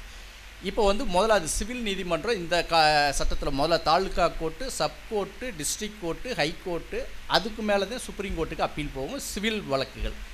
குற்றவியல் வழக்குகள், கிரிமினல் கேசஸ், அதில் வந்து போலீஸ் கேசஸ்னால் முதல்ல எடுத்தோன்னு மேஜிஸ்ட்ரேட் கோர்ட், அங்கே தான் எஃப்ஐஆர் கொடுப்பாங்க, சார்ஜ் ஷீட் ஃபைல் பண்ணுவாங்க. அதுக்கப்புறம் ஒரு 3 ஆண்டுகள் இப்போ இந்த அளவுக்கு தண்டனை கொடுக்கக்கூடிய வழக்குகளை வந்து மேஜிஸ்ட்ரேட் கோர்ட்டிலே நடக்கும். ஒரு 7 ஆண்டுகளுக்கு வரைய கொடுக்கக்கூடியதுன்னா அசிஸ்டன்ட் செஷன் ஜட்ஜ், உதவி அமர்வு நீதிமன்றம் அப்படின்னு அதுக்கு பேர், அந்த கோர்ட்டில் நடக்கும். அதுக்கு மேலே வந்து ஒரு 10 வருஷத்துக்கு மேலே தண்டனை, கொலை கேஸு, ரேப் கேஸ் அப்படிங்கிற வழக்குகள் வந்து செஷன்ஸ் கோர்ட், இது இருக்கக்கூடிய மாவட்ட கோர்ட்டில் நடக்கும். இதுக்கு மேலே அப்பீல் தான் வந்து ஹைகோர்ட்டு. இப்போ நீங்கள் எடுத்துக்கிட்டிங்கன்னா ஹைகோர்ட்டுன்னு சொல்கிறாங்க. எடுத்தோடனே இப்போ நம்மகிட்ட வரக்கூடிய வழக்காடிகள் எல்லாம் வழக்கை ஹைகோர்ட்டில் போட்டுருவோம் அப்படிம்பாங்க. அப்படி போட முடியுமா அப்படின்னா முடியாது. சிவில் கேஸுகளுக்கும் கிரிமினல் கேஸுகளுக்கும் ஹைகோர்ட் வந்து ஒரு அப்பலேட் ஜூரிஸ்டிக்ஷன், அது 2வது 3வது மேல்முறையீட்டு ஜூரிஸ்டிக்ஷனாகத்தான் உள்ளது. ஹைகோர்ட்டில் நீங்கள் வந்து ரிட் மனு 1 மட்டும்தான் நேரடியாக தாக்கல் பண்ணப்படும். ரிட் மனுங்களையும் நீங்கள் வந்து ரிட் மனுவை எடுப்பிலே ஹைகோர்ட்டில் போட்ட முடியுமா, அதுலேயும் வந்து நிறையா வந்து தடைகள் இருக்குது. ரிட் பெட்டிஷன், இப்போ வரக்கூடிய கிளைண்ட்டினுடைய அவருக்கு வேண்டப்பட்ட தீர்வு, பரிகாரம், ரெமெடி, இது எல்லாம் அரசுகிட்டேருந்து வர வேண்டியது இருக்குது, அரசு அதிகாரிகள்கிட்டருந்து வர வேண்டியது இருக்குது. இப்போ அரசு அதிகாரி மீன்ஸ் ஒரு உதாரணம் சொல்லணும்னா, ஒரு பட்டா வேணும், கலெக்டர் தரமாட்டிக்கிறாரு, இல்லைனா ஒரு ரேஷன் கார்டு வேணும், தரமாட்டிக்கிறாங்க, இல்லை இடத்த வந்து ஆக்குப்பை பண்ணி வச்சுக்கிட்டாங்க. இப்படி அரசிடம் இருந்து நாம் யாராவது பரிகாரம் பெற வேண்டும் என்றால் இஸ் ஆர்டிக்கிள் 12 வந்து is a writ petition maintainable only against the state and state instrumentality அப்படின்னு இருக்குது. அதனால் state means whether union government or state government, ஏதாவது ஒரு ஸ்டேட்டாக இருக்கணும், அதனுடைய அங்கங்களாக இருக்கணும். அரசு இவங்களுக்கு எகென்ஸ்டாகத்தான் நம்ம வந்து ரிட் பெட்டிஷன் தாக்கல் பண்ண முடியும். அதுக்கு மேலே ரிட் அப்பீல் அப்படின்னு போடுறோம். இது வந்து ஒரு ஜென்ரல் பிரின்சிபிள்ஸ். இதில் வந்து ரிட் பெட்டிஷன்களில் ஏகப்பட்ட ஏரியா இருக்குது. என்ன இருக்குது? எஜுகேஷன் ஒரு ஏரியா இருக்குது, சர்வீஸுன்னு ஒரு ஏரியா இருக்குது, கச்சாரன்சிக்கு ஒரு ஏரியா இருக்குது, ஜென்ரல் மிஸ்செலினியஸ்ன்னு சொல்லிட்டு பட்டா ப்ரொசீடிங்ஸு, ரேஷன் கார்டு, அதுக்கு ஒரு ஏரியா இருக்குது. இதில் நீங்கள் பார்த்துக்கிட்டிங்கன்னா சர்வீஸ் மேட்டர்ஸ் அப்படிங்கிறது வந்து என்னன்னா கவர்மெண்ட்டை சார்ந்த ஊழியர்கள், அவங்களுக்கு உள்ள பிரச்சனைகள், அரசு அலுவலர்கள் சார்ந்த பிரச்சனைகள், இதெல்லாம் வந்து என்னென்னா ரிட் பெட்டிஷனில் வந்து ஹைகோர்ட்டை பொறுத்தளவுக்கு ஒரு அதிக வக்கீல்களுக்கு வருமானத்தை கொடுக்கக்கூடிய ஏரியான்னு சொல்லுவாங்க. அந்த சர்வீஸ் மேட்டர்களில் நீங்கள் வந்து என்னென்னா பிரின்சிபிள்ஸ், அதில் வந்து சர்டன் பிரின்சிபிள்ஸ் இருக்கும். அந்த பிரின்சிபிள்ஸை வந்து அதில் மட்டும் கொஞ்சம் கைதேர்ந்து கொஞ்சம் நல்லா நீங்கள் வந்து ஒரு நாலேஜாக வந்தாச்சுன்னா அது ஒரு பெரிய விஷயமாகவே இல்லாமல் வந்து உங்களுக்கு எளிமையாக இருக்கும். இப்போ நீங்களே உங்களுக்கு வந்து அட்மினிஸ்ட்ரேட்டிவ் லாவில் சொல்லி கொடுத்துருப்பாங்க, பிரின்சிபிள்ஸ் ஆஃப் நேச்சுரல் ஜஸ்டிஸ்ன்னு சொல்லுவாங்க. அதாவது என்னென்னா டு ஹியர் போர் சைட். ஒரு விஷயத்தை வந்து சொல்லும்போது மனுதாரர் இருப்பாங்க, எதிர் மனுதாரர் இருப்பாங்க. மனுதாரர் அவருடைய கதையை சொல்லுவார், இந்த மாதிரி நடந்திருக்கு, இது குற்றம் பாரு. எதிர் மனுதாரர் வந்து அவருடைய இதை சொல்லு வந்து இந்த மாதிரி நடக்கலைம்பாங்க. அதனால் வந்து என்னென்னா அந்த பிரின்சிபிள்ஸ் என்னென்னா to hear both side before taking any decision அப்படின்னா 2 சைடும் வாதத்தை கேட்ட பின்பு தான் நீதி இது எழுதணும் அப்படிங்கிற ஒரு பிரின்சிபிள் தான் அதில் இது பண்ணுவாங்க. அதில் வந்து இப்போ நிறையா ரிட் மனுக்கள் வந்து நீதிமன்றத்தால் வந்து அலோவ் பண்ணும்போது அதில் வந்து என்ன சொல்லியிருப்பாங்க, ப்ராப்பராக நோட்டீஸ் கொடுத்துருக்க மாட்டாங்க, அவங்களுக்கு ஒரு வாய்ப்பு கொடுத்துருக்க மாட்டாங்க, அவங்க தரப்பு வாதத்தை சொல்வதற்கு ஒரு அப்ஜெக்ஷனை கொடுப்பதற்கு எந்த ஒரு இது இல்லாமல் இருந்திருக்கும். இந்த சூழ்நிலையில் தான் நிறையா ரிட் மனுக்கள் வந்து அலோவ் பண்ணப்படுது. அதனால் வந்து ரிட் ஜூரிஸ்டிக்ஷன் வந்து ரிட் மனுக்கள் வந்து அப்படி இருக்குது. ஹைகோர்ட்டை பொறுத்தளவுக்கு ரிட் மனுக்கள். அதற்கு மேல் இங்கே இருக்கக்கூடியதில் வந்து ரிட் பெட்டிஷனுக்கு அப்புறம் வந்து ரிட் அப்பீல்ஸ்ன்னு சொல்லிட்டு 2 நீதிபதிகள் பெஞ்சுக்கு வந்து மேல்முறையீட்டு தாக்கல் செய்யப்படும். இது வந்து ஹைகோர்ட்டை பொறுத்தவரைக்கும் ரிட்டு. இங்கே மாவட்ட நீதிமன்றங்களிலிருந்து வரக்கூடிய சிவில் வழக்குகள் மற்றும் கிரிமினல் வழக்குகளுக்கு வந்து மேலே ஹைகோர்ட் வந்து அப்பலைட் கோர்ட்டாக இருக்கும். சிவில் வழக்குகளில் வந்து செகண்ட் அப்பீலும் ஒரு தாக்கல் பண்ணுவாங்க. டிஸ்ட்ரிக்ட் கோர்ட்லேருந்து வரக்கூடிய நேரடியாக ஒரிஜினல் சூட் மேலே வந்து ஹைகோர்ட்டில் வந்து ஏஎஸ் அப்பீல் சூட்டுன்னு ஒன்று தாக்கல் பண்ணுவாங்க. இதெல்லாம் நான் உங்களுக்கு வந்து என்னென்னா தியரிட்டிக்கலாக சொல்லிக்கிட்டு இருக்கிறாலும் ஒரு போர் அடிக்கிற மாதிரி இருக்கும். பட் வந்து நீங்கள் இதெல்லாம் வந்து இப்போ இந்த ஏஜில் ஸ்டூடெண்ட்டாக இருக்க ஏஜில் வந்து என்னென்னா நமக்கு வந்து சட்டத்துறையை பொறுத்தளவுக்கு நீங்கள் வந்து என்னென்னா இது வந்து it's not a easy job. ஒரு இது வந்து வந்து ஒரு இது வந்து ஒரு பொலிட்டிக்கல் இது மாதிரி கிடையாது. ஒரு ஃபாதர் இதாக இருந்தாருன்னா அவர் சன்னு வந்துடுவார் அப்படி இப்படிலாம் கிடையாது. இஸ்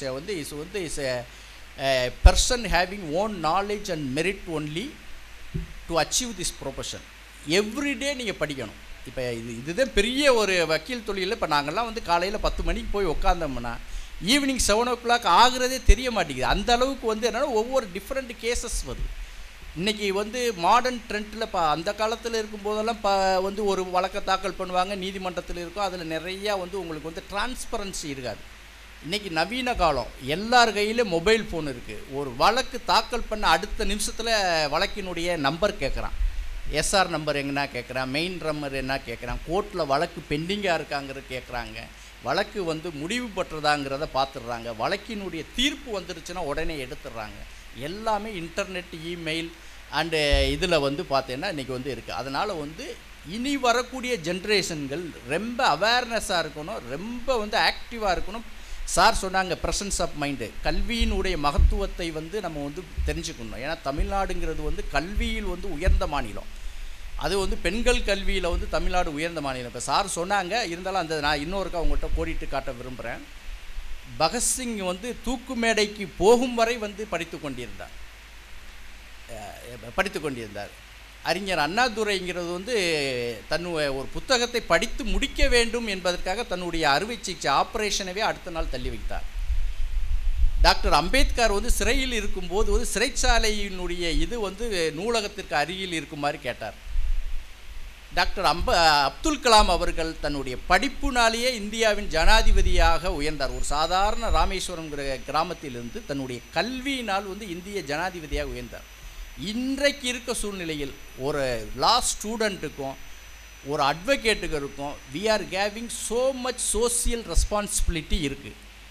இந்த நாட்டினுடைய கட்டமைப்பில் வந்து உங்களுடைய பங்களிப்பு வந்து அதிகமாக இருக்குது. இன்றைக்கி வந்து நிறையா லா ஸ்டூடெண்ட்ஸுங்க அவங்க கொண்டு வரக்கூடிய இதுக்கெல்லாம் பார்த்தீங்கன்னா நிறைய பேர் இஸ் நாட் ஏ வந்து ஆர்டினரி காலேஜ். நீங்கள் வந்து சாதாரண கல்லூரியில் படிக்கிறது, ஆர்ட்ஸ் காலேஜில் படிக்கிற மாதிரி இங்கே படிப்பது வந்து தவறு. இதை நீங்கள் வந்து என்னென்னா ரொம்ப ஆழமாகவும் ஒவ்வொரு சட்டத்திட்டங்களையும் வந்து நல்லா படிச்சுட்டு நல்லா சிந்திக்கணும். முதல்ல வந்து ஒவ்வொரு கட்டை படிக்கணும். படித்து முடித்ததுக்கப்புறம் இந்த கட்டினுடைய பாயிண்ட்டுகளை எப்படி இருக்கணும், இதில் வந்து வாதி, பிரதிவாதி, மனுதாரர், எதிர்மனுதாரர்னு சொல்லுவாங்க. நம்ம வழக்கை வந்து நம்ம வந்து கட்டமைக்கிற விதம் இருக்குது. நீதிமன்றத்தில் நீதிபதிகள் அவங்க வந்து தீர்ப்பு வழங்கும் போது அவங்க பல்வேறு விஷயங்கள்லேருந்து வருவாங்க. நம்ம வந்து சட்டத்தை மட்டும் சொல்லணும்னு அவசியம் கிடையாது. நம்மளுடைய ஃபேக்டை வந்து ப்ராப்பராக ப்ரெசன்ட் பண்ணிட்டா நீதிபதிகள் அவங்களுக்கும் சட்ட அறிவு இருக்குது, ஆப்போசிட்டில் இருக்கவங்களும் சட்ட அறிவை சொல்லுவாங்க. எல்லாத்தையும் வச்சுட்டு தீர்ப்பு வழங்கப்படும். அதனால் நம்மளுடைய வழக்கை வந்து நம்ம வந்து ப்ரெசன்ட் பண்ணணும். இதை வந்து இந்த மூட் கோர்ட் ட்ரைனிங்கிலிருந்தே நீங்கள் வந்து கிரிட்டிக்கல் அனாலிசிஸ் ஒவ்வொரு இது அதாவது ஒரு கட்டு இருக்குன்னா அதை பல ஆங்கிளில் வந்து நீங்கள் சிந்திக்கும் திறனாக இருக்கணும். நம்ம வந்து ஒரு நீதிமன்றத்தில் ஒரே ஒரு பாயிண்ட்டை மட்டும் வச்சுட்டு போவாங்க. அப்படி பண்ணக்கூடாது. ஒரு 10 பாயிண்ட் எடுத்துகிட்டு போனாதான், ஏன்னா அதே மாதிரி ஆப்போசிட்டுக்கு அந்த 10 பாயிண்ட் வந்து ஃபேவராக இருக்கும். இதில் வந்து இப்போ நீதிமன்ற தீர்ப்புகள் வேறு இருக்குது. இப்போ ஒரு விஷயத்தை எடுத்துக்கிட்டு இந்த பாயிண்ட்டுன்னு கொண்டு போனால் ஆப்போசிட்டில் வந்து அந்த பாயிண்ட்டுக்கு எகென்ஸ்டான நீதிமன்ற தீர்ப்புகள் கொண்டு வருவாங்க.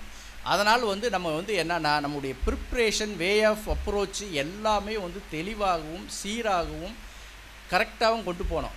இல்லை லாங்குவேஜ் அது இதுங்கிறாங்க. லாங்குவேஜுங்கிறதெல்லாம் நீங்கள் வந்து போக போக ட்ரைனிங்கில் வரும். இப்போ இருக்கக்கூடிய நியூ ஸ்டூடெண்ட்டுக்கெல்லாம் நிறையா பேர் என்னென்னா போன உடனே ப்ராக்டிஸை ஸ்டார்ட் பண்ணுறாங்க.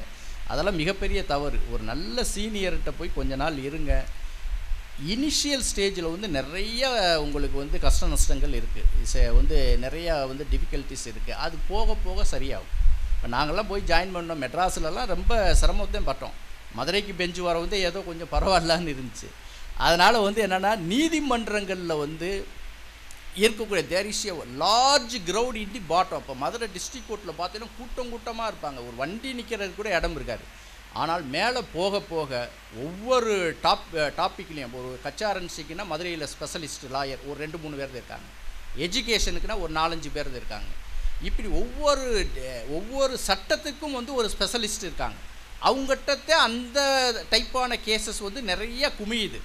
அப்படிங்கும்போது வந்து லா ப்ரொஃபஷன் வந்து என்றைக்குமே வந்து அவங்க சின்சியாரிட்டியாக அவங்க வந்து பண்ணினாங்கன்னா அந்த ப்ரொஃபஷன் அவங்களுக்கு வந்து ரொம்ப கை கொடுக்கும். இது போக வந்து இதில் வந்து நான் சில விஷயங்களை வந்து சொல்லியிருக்கிறது என்னென்னா, நாங்கள்லாம் வந்து என்னென்னா இந்த அரசு சட்டக்கல்லூரி போன்ற சட்டக்கல்லூரியிலேருந்து படித்ததுனால இப்போ நான்லாம் இலவச சட்ட உதவியில் கடந்த ஒரு 20 வருடமாக வழக்கறிஞராக இருக்கேன். ஏன் இந்த இலவச சட்ட உதவியில் நாங்கள் இருக்கணும் அப்படின்னா அதுலேருந்து பெரிய லாபம் நமக்கு வருதா இல்லை, பட் ஏழை ஜனங்களுக்கும் இவங்களுக்கும் நம்ம வந்து உதவி பண்ணணும் அப்படின்ட்டு அந்த சட்டக்கல்லூரி அந்த சட்டத்தில் வந்து நம்ம வந்து இருந்துக்கிட்டு இருக்கோம். இப்போ பார்த்தீங்கன்னா நான் வந்து இந்த இலவச சட்ட உதவியில் வந்து ஒரு 2 வழக்குகளை மட்டும் உங்கள்கிட்ட சொல்கிறேன். ஒரு நாள் ஒரு வெள்ளிக்கிழமை ஈவினிங் வந்து நான் வந்து ஹைகோர்ட்டை விட்டுட்டு வீட்டுக்கு கிளம்பிக்கிட்டு இருந்தேன். ஒரு வழக்கை வந்து ஹைகோர்ட் ஒரு ரெஜிஸ்ட்ராருடைய உத்தரவின் பேரில் இலவச சட்ட உதவி மூலியமாக என்கிட்ட கொடுக்குறாங்க. அந்த வழக்கில் பார்த்தீங்கன்னா ஒரு போஸ்கோ ஆக்ட் கேசஸ் சம்மந்தமான ஒரு வழக்கு. அதில் ஒரு 16 வயது குழந்தை மைனர், அவங்களுக்கு பார்த்தீங்கன்னா ஒரு 2 நபர்கள் வந்து அந்த பெண்ணை வந்து கற்பழித்ததாக சொல்லி அவங்களுக்கு வந்து கருவுற்றிருக்கு. அந்த கருவை வந்து அபாஷன் பண்ணணும் அப்படிங்கிறதுக்காண்டி அந்த வழக்கம் வந்து கொடுக்குறாங்க. இப்போ வந்து என்னென்னா மெடிக்கல் பிரகாரம் பார்த்தோம்னா 20 வாரங்களில் அந்த கரு வந்து அபார்ட் பண்ணணும். பட் 20 வாரங்களை கடந்து விட்டது. 24 வாரத்தில் வந்து கோர்ட் பெர்மிஷன்னால் அதை வந்து அபார்ட் பண்ணலாம். 24 வாரத்துக்கு இன்னும் 3 நாள் இருக்கிறது. சனி ஞாயிறு நடுவில் வருது. அடுத்து அந்த போர்ட்போலியோவை கேட்கக்கூடிய ஜட்ஜஸ் வந்து ரொம்ப ஸ்ட்ரிக்டான ஜட்ஜு. இப்போ இந்த சூழ்நிலையில் சனி ஞாயிறு மட்டும் நம்ம கையில் இருக்குது. அடுத்து திங்கட்கிழமை வந்து கோர்ட் ஆர்டர் போனால் அந்த சம்பவம் நடக்கும் அப்படிங்கிற ஒரு சூழலில் இந்த வழக்கு வந்து நம்ம கையில் வருது. உடனடியாக ஜூனியரை விட்டு உடனடியாக இப்போ சுப்ரீம் கோர்ட்டுடைய ரீசன்ட் ஜட்ஜ்மெண்ட் வந்து ஜஸ்டிஸ் சந்திரசூத்துங்கிறவர் வந்து ஒரு வழக்கில் போட்டிருக்காரு. அப்படி தீர்ப்புகளெல்லாம் உடனடியாக எடுத்து பாதிக்கப்பட்டவங்களை வர சொல்லணும்னா அந்த அம்மா வந்து என்னென்னா அந்த குழந்தைய வந்து மதுரை ஜிஹெச் ராஜாஜி மருத்துவமனையில் சேர்த்து விட்டுட்டு அவங்க வந்து ஒரு துப்புரவு தொழிலாளி, அவங்க ஒரு பள்ளிக்கூடத்தில் துப்புரவு பண்ணுறதுக்காண்டி போயிட்டாங்க. போலீஸ் வந்து அவங்கள தேடி கண்டுபிடிக்க முடியலை, எங்கே இருக்காங்கன்னு லொக்கேட் பண்ண முடியல. சனிக்கிழமை மதியம் 2 மணி நான் மனு எல்லாமே ரெடி பண்ணி உட்காந்துருக்கோம். கையெழுத்து போடுறதுக்கு பார்ட்டி வரல. 3 மணி 4 மணிக்கு வராங்க. 4 மணிக்கு சனிக்கிழமை அன்றைக்கி கோர்ட்டு லீவு.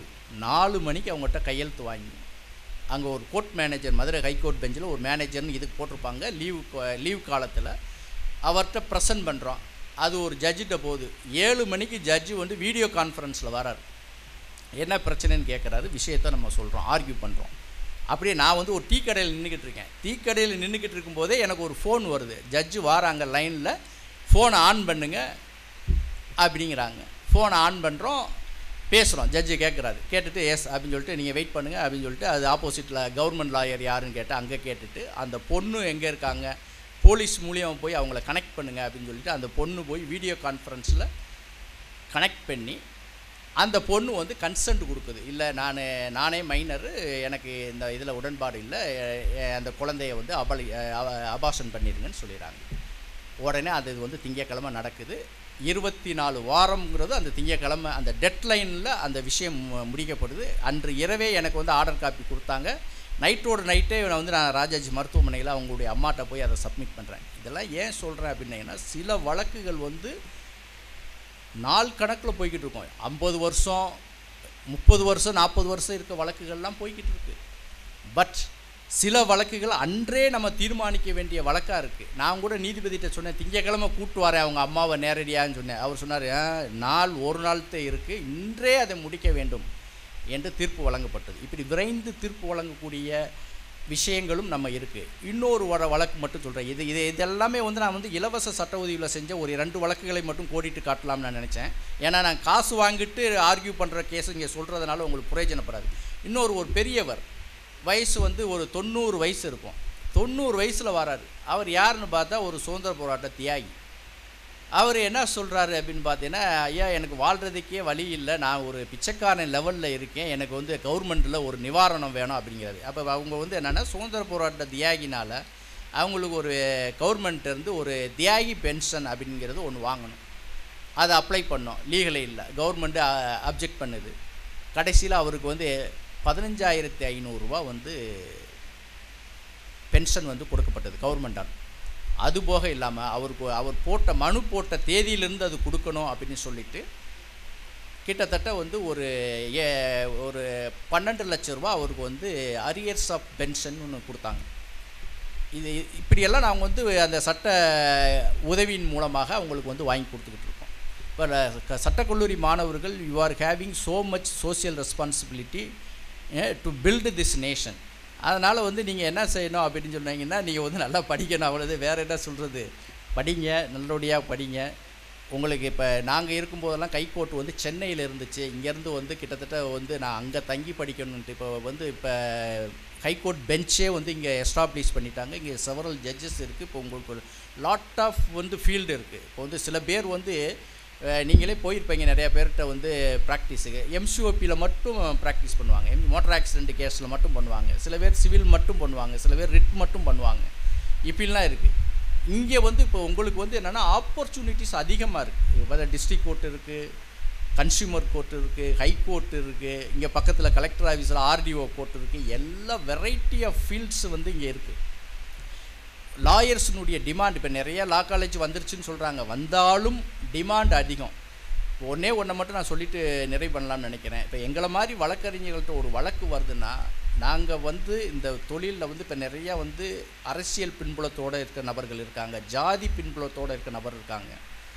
இவர்களெல்லாம் தாண்டி ஒரு வழக்கு வந்து ஒரு நபரை அப்ரோச் பண்ணுது அப்படின்னு சொல்லியாச்சுன்னா, நம்ம அதுக்கான தகுதியில் இருக்கணும், அதுக்கான திறமையில் இருக்கணும், நம்ம அதுக்கான அவங்களுக்கு வந்து தீர்வுகளை பெற்றுத்தரக்கூடிய நிறையா வழக்குகளில் இருந்து நம்ம வெற்றி பெற்று நிறையா சக்ஸஸ்ஃபுல் லாயராக இருக்கணும். இப்படி இருந்தால் மட்டும்தான் நம்ம அந்த துறையில் வந்து நம்ம வந்து முன்னேற முடியும், இந்த துறையில் வந்து நம்ம வந்து முழுமையாக நடத்த முடியும்.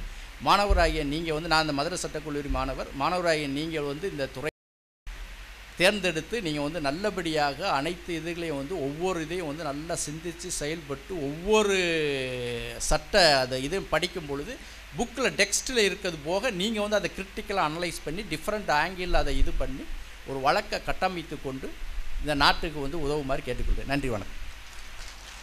நீதித்துறை பற்றியும் நீதிமன்ற ஆழ்வரையின் ஆழத்தை பற்றியும் விவரித்தமைக்கும், வழக்கை கையாளக்கூடிய நுணுக்கங்களை கற்றுத்தந்தமைக்கும், சட்டம் என்னும் புத்தகம் உன் கையில் இருந்தால் போதும், அதை வைத்து நீ இந்த உலகத்தையே மாற்றி விடலாம் என்பதனை எங்களுக்கு தெளிவுபடுத்தியமைக்கும் மிக்க நன்றிகள் ஐயா.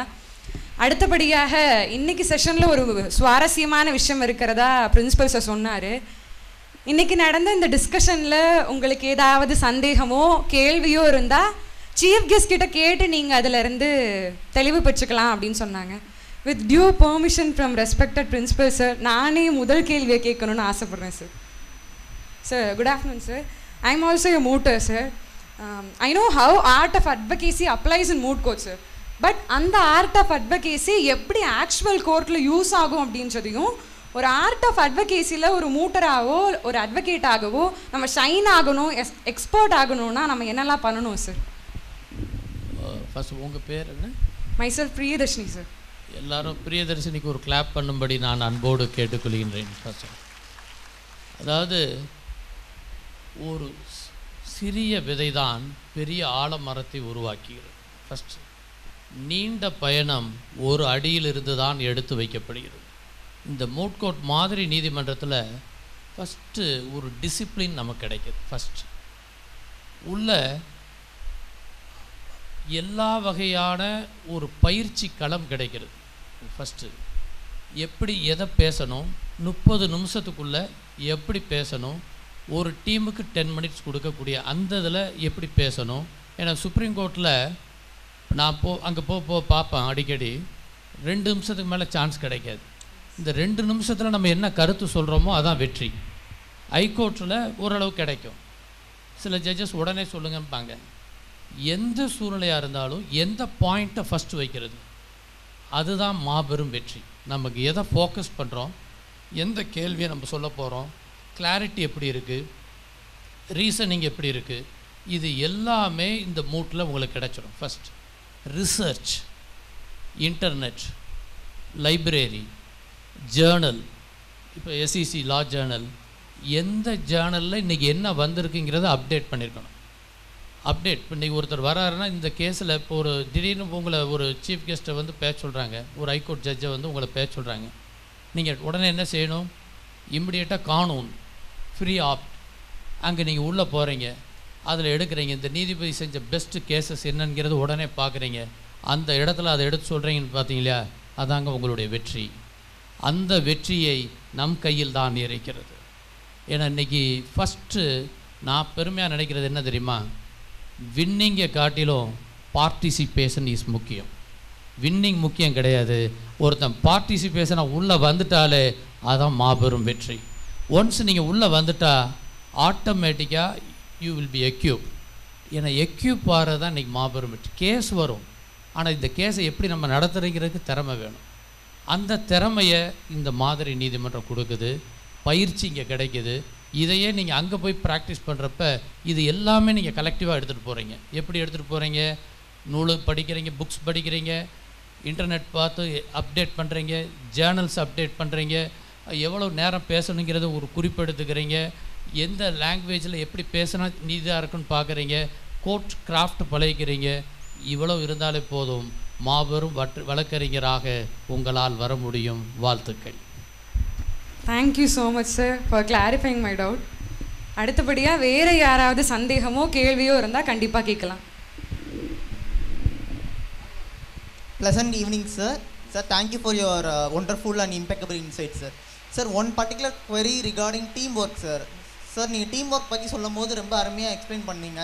But as a mooter I feel that researchers வந்து they are themselves having a mindset like that they have only little or no role to play in moot court competition, sir. அந்த மாதிரியான மைண்ட் செட்டை வந்து speakers வந்து manage பண்ணுறதுக்கு கொஞ்சம் கஷ்டமாக இருக்குது. அதே மாதிரி கோர்ட் ஹாலில் ஒரு ரெடி ஹெல்ப் வந்து ரிசர்ச்சர்ஸ் தான் பண்ணணும். பட் அது வந்து அவங்க அந்த ரோலை வந்து அவங்களே they are underestimating it, sir. So இதை வந்து இந்த மாதிரியான மைண்ட் செட் சேஞ்ச் பண்ணுறதுக்கு உங்கள்கிட்ட வந்து ஏதாச்சும் ஒரு இன்சைட்ஸ் கிடச்சா நல்லாயிருக்கும் சார். குட். உங்கள் பேர் என்ன sir? Sir, I am Srihari sir. Oh yes, you are awardee. நீங்கள் already got you congratulation first of all. Thank you. அதாவது வெரி குட் கொஸ்டின். அவருக்கு ஒரு கிளாப் பண்ணும்படி நான் அன்போடு கேட்டுக்கிறேன். 2 things. ஒன்று வந்து ரிசர்ச்சர்ஸுங்கிறது வந்து ஒரு பெரிய படி. எப்படின்னா நமக்கு எதை எப்பப்போ எப்படி எடுத்து வைக்கணும் அப்படிங்கிறது டூல்ஸ் அது ரிசர்ச்சால் மட்டும்தான் முடியும். எந்த மூட்டர்ஸில் உடைய பெரிய வெற்றிக்கே அவங்க தான் ஒரு ஆணிவேர். ஃபுட்பால் டீமில் எத்தனை பேர் இருந்தாலும் சரி, கேப்டனை காட்டிலும் அந்த கோல் கீப்பருக்கு ஒரு இம்பார்ட்டன்ட் உண்டு. கிரிக்கெட்டில் ஈவன் டோனி விக்கெட் கீப்பராக இருப்பார், ஆல்ரவுண்டராக மாறுவார். ஒரு ஆள் கோட்டையை விட்டானாலும் மேட்ரு அவுட். இந்த டீம் ஒர்க்குங்கிறது அதே மாதிரி தான். லைக் வைஸ் அந்த டீமில் எல்லோரும் ஈக்குவல். சில நேரங்களில் ஒரு கேள்வி வரும், ஹஸ்பண்ட் பெரியவரா ஒய்ஃப் பெருசா? No, all are equal. That's கற்பு என்ற நிலை வந்தால் அது இரு கட்சிகளுக்கும் பொதுவில் வைப்போம். அதான் தட் இஸ். எந்த விதமான பாகுபாடும் கிடையாது. ரிசர்ச்சருடைய பங்களிப்பு மிக முக்கியம். மெமோரியல்ங்கிறது உங்களுக்கு தெரியும். You know memorial. அந்த memorial means the written argument when at the time of இது. அதுக்கான ரிசர்ச், அதுக்கான லேட்டஸ்ட் ஜட்ஜ்மெண்ட்ஸ், அதுக்கான குறிப்புகள், ஃபஸ்ட்டு ப்ரீ கொஸ்டினிங் எப்படி பேசுகிறது, ஆஃப்டர் தேட் எப்படி பண்ணுறது, இது எல்லாமே ரிசர்ச்சருடைய பங்களிப்பு. உதாரணமாக என்னுடைய வெற்றினா என்னுடைய வெற்றி மட்டும் கிடையாது, என்னுடைய ஜூனியர்ஸ் டீம், எனக்கு செய்யக்கூடிய ஹெல்ப்பர்ஸ், அவ்வளோ பேருமே என்னுடைய பல வெற்றிக்கு காரணம். மேடம் சொன்ன மாதிரி நான் ஆல்மோஸ்ட் பெர் டே நாளைக்கு 3 மீட்டிங் நான் பேசுகிறேன். இவர் கூட கேட்டாங்க பிரின்ஸிபல், 5 நூல்கள் நாளைக்கு காந்தி மியூசியத்தில் வெளியிடுறோம். தினமலர் மாணவ மாணவிகளுக்கு நாளைக்கு ஒரு crime against women work place act class எடுக்கிறோம். இப்படி நான் ரவுண்ட்லேயே இருப்பேன். ஆனால் எனக்கு எல்லா வேலையும் ரிசர்ச்சர்ஸ் முடித்து வச்சு ஒர்க் பண்ணி ஃபைல் பண்ணி ஆர்கியூமெண்ட்டுக்கு மட்டும்தான் நான் போவேன். Because the team work always successful. ரிசர்ச்சருடைய பங்களிப்பு மகத்தானது. எல்லாருமே ஈக்குவல். பிரெயின் எவ்வளோ முக்கியமோ அதே ஈக்குவல் ஐ எவ்வளோ முக்கியமோ அதே ஈக்குவல் ஹார்ட் எவ்வளோ முக்கியமோ ஈவன் சுண்டுவரல் கூட நமக்கு important. Thank you very much. Thank you sir. Thank you for your inside. எனக்கு தெரிஞ்ச மூட்டர்ஸ் தவிர்த்து வேறு யாராவது கேட்கணுன்னா கேட்கலாம். இல்லைன்னா நாங்கள் கேள்வி கேட்குறதா ஒரு பிளான் பண்ணியிருக்கோம். என்னென்னா சீஃப் கெஸ்ட்டுடைய இன்னொரு ரெக்வஸ்ட் என்னென்னா 2 சைடுமே இருக்கணும், எல்லாமே ஈக்குவலாக ப்ரொபோஷனேட் இருக்கணும். ஸோ இப்போ நீங்கள் கேள்வி கேட்டீங்க, இப்போ சீஃப் கெஸ்ட் சைடு வந்து என்னென்னா அவங்க வந்து எழுதின புத்தகம் வந்து உங்களுக்கு பரிசு கொடுக்குறதா இருக்கிறாங்க. ஸோ அதற்காக ஒரு 2-3 கேள்விகள் வந்து கேட்கலான்னு இருக்கோம். யார் பதில் சொல்கிறீங்களோ அவங்களுக்கு ஸ்டேஜில் கூப்பிட்டு நம்ம பரிசு கொடுக்குறதா இருக்குது. இப்போ சீஃப் கெஸ்ட் வந்து பேசும்போது ஒரு 5 ஸ்டார்ஸ் கான்செப்ட் சொன்னாங்க. 5 ஸ்டார் இருந்தால் நீங்கள் என்ன பண்ணலாம், கண்டிப்பாக நீங்கள் சைன் பண்ணலான்றாங்க. ஸோ அது என்னன்னு சொல்ல முடியுமா? எஸ், மைக் கொடுங்கம்மா. Good evening sir. Clarity, logic, responsive, reasoning, practice. Please come on stage. வர சொல்லுங்க. அந்த புக் எஸ் அவர் செந்தில்கிட்ட கொடுத்துருங்க மைக்கை. Okay, yes, the next question. Yes, இவங்களுக்கு நல்லா இன்னும் நல்லா அப்ளாஸ் நல்லா கொடுக்கலாமே. அவங்க கீன் அண்டர்ஸ்டாண்டிங் நோட் பண்ணால் தான் அதை சொல்ல முடியும்.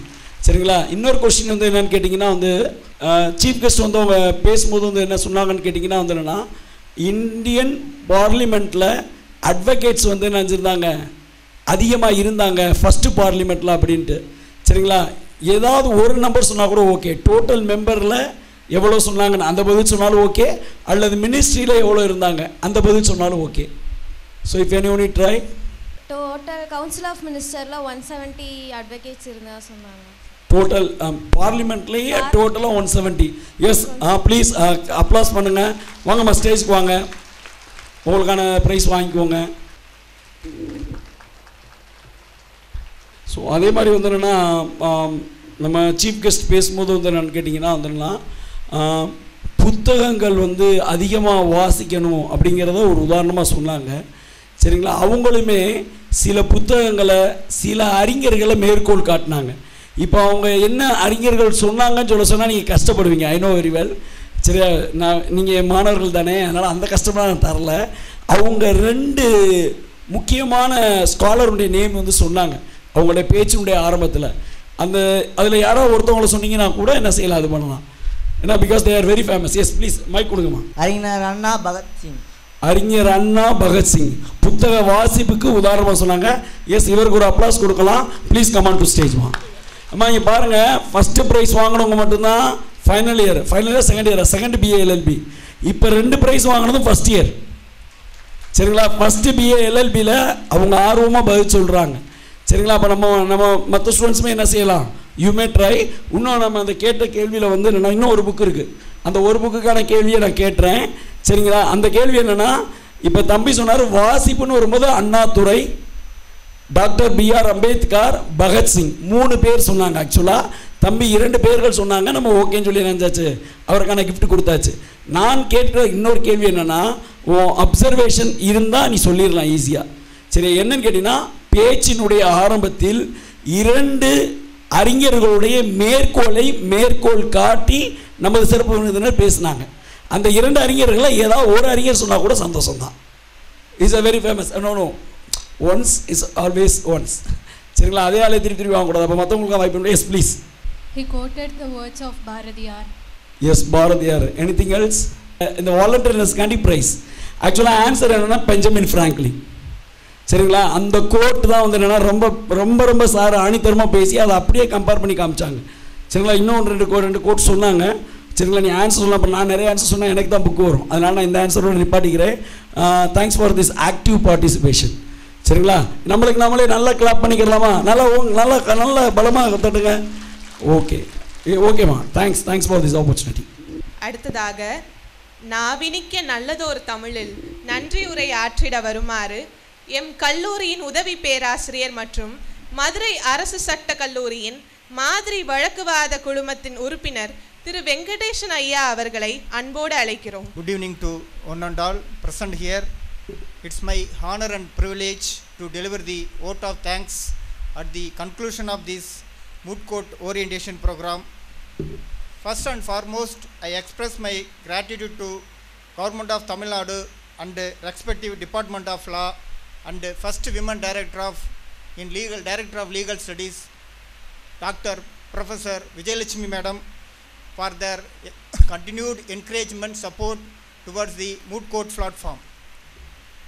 On behalf of our college and organizing committee, I extend my gratitude to our chief guest, Mr. K. Samithurai, Senior Advocate, High Court of Madras and the State President and the Indian Association of Lawyers, for gracing this event and with their presence for sharing valuable ideas on the significance of mooting in shaping of law students, legal reasoning and advocacy and professional ethics.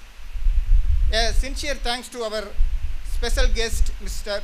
V. Thirumal, who have spent valuable time for their busy schedules to educate, inspire, motivate our students with their practical experience, guidance and expert tips on reasoning, drafting memorials and court decorums and oral advocacy. I would like to thank our principal, Mr. P. Kumaran sir, for unwarranted support and encouraging the moot court platforms that nurture courtroom competence among the budding lawyers. A special thanks to our faculty members, organizing committee members and moot court committee members who have worked beyond the scene to ensure smooth execution of this program. Your dedication and planning are truly uncommendable. I thank to technical team, volunteers and supporting staff for their seamless coordination and assistance throughout this event. To our students and future advocates and judges, thank you for showing keen interest and curiosity and active participation. Remember, mooting is not an activity, it is a journey of developing legal knowledge and confidence and clarity of thoughts. Your journey in mooting starts here. The orientation today is only a glimpse of opportunity that lie ahead. Once again, thank you all for your presence and participation support. Wishing every students the very best in their mooting journey. Thank you. நானிலம் போற்றும் நல்லோருக்கும் நன்றி சொல்வது நம் கடமையாம். அந்த வகையில் இன்றைய நிகழ்வு இனிதே சிறக்க ஒத்துழைத்த அத்துணை அன்பு நல் உள்ளங்களுக்கும் நன்றிகளை மீண்டும் காணிக்கையாக்குகிறோம்.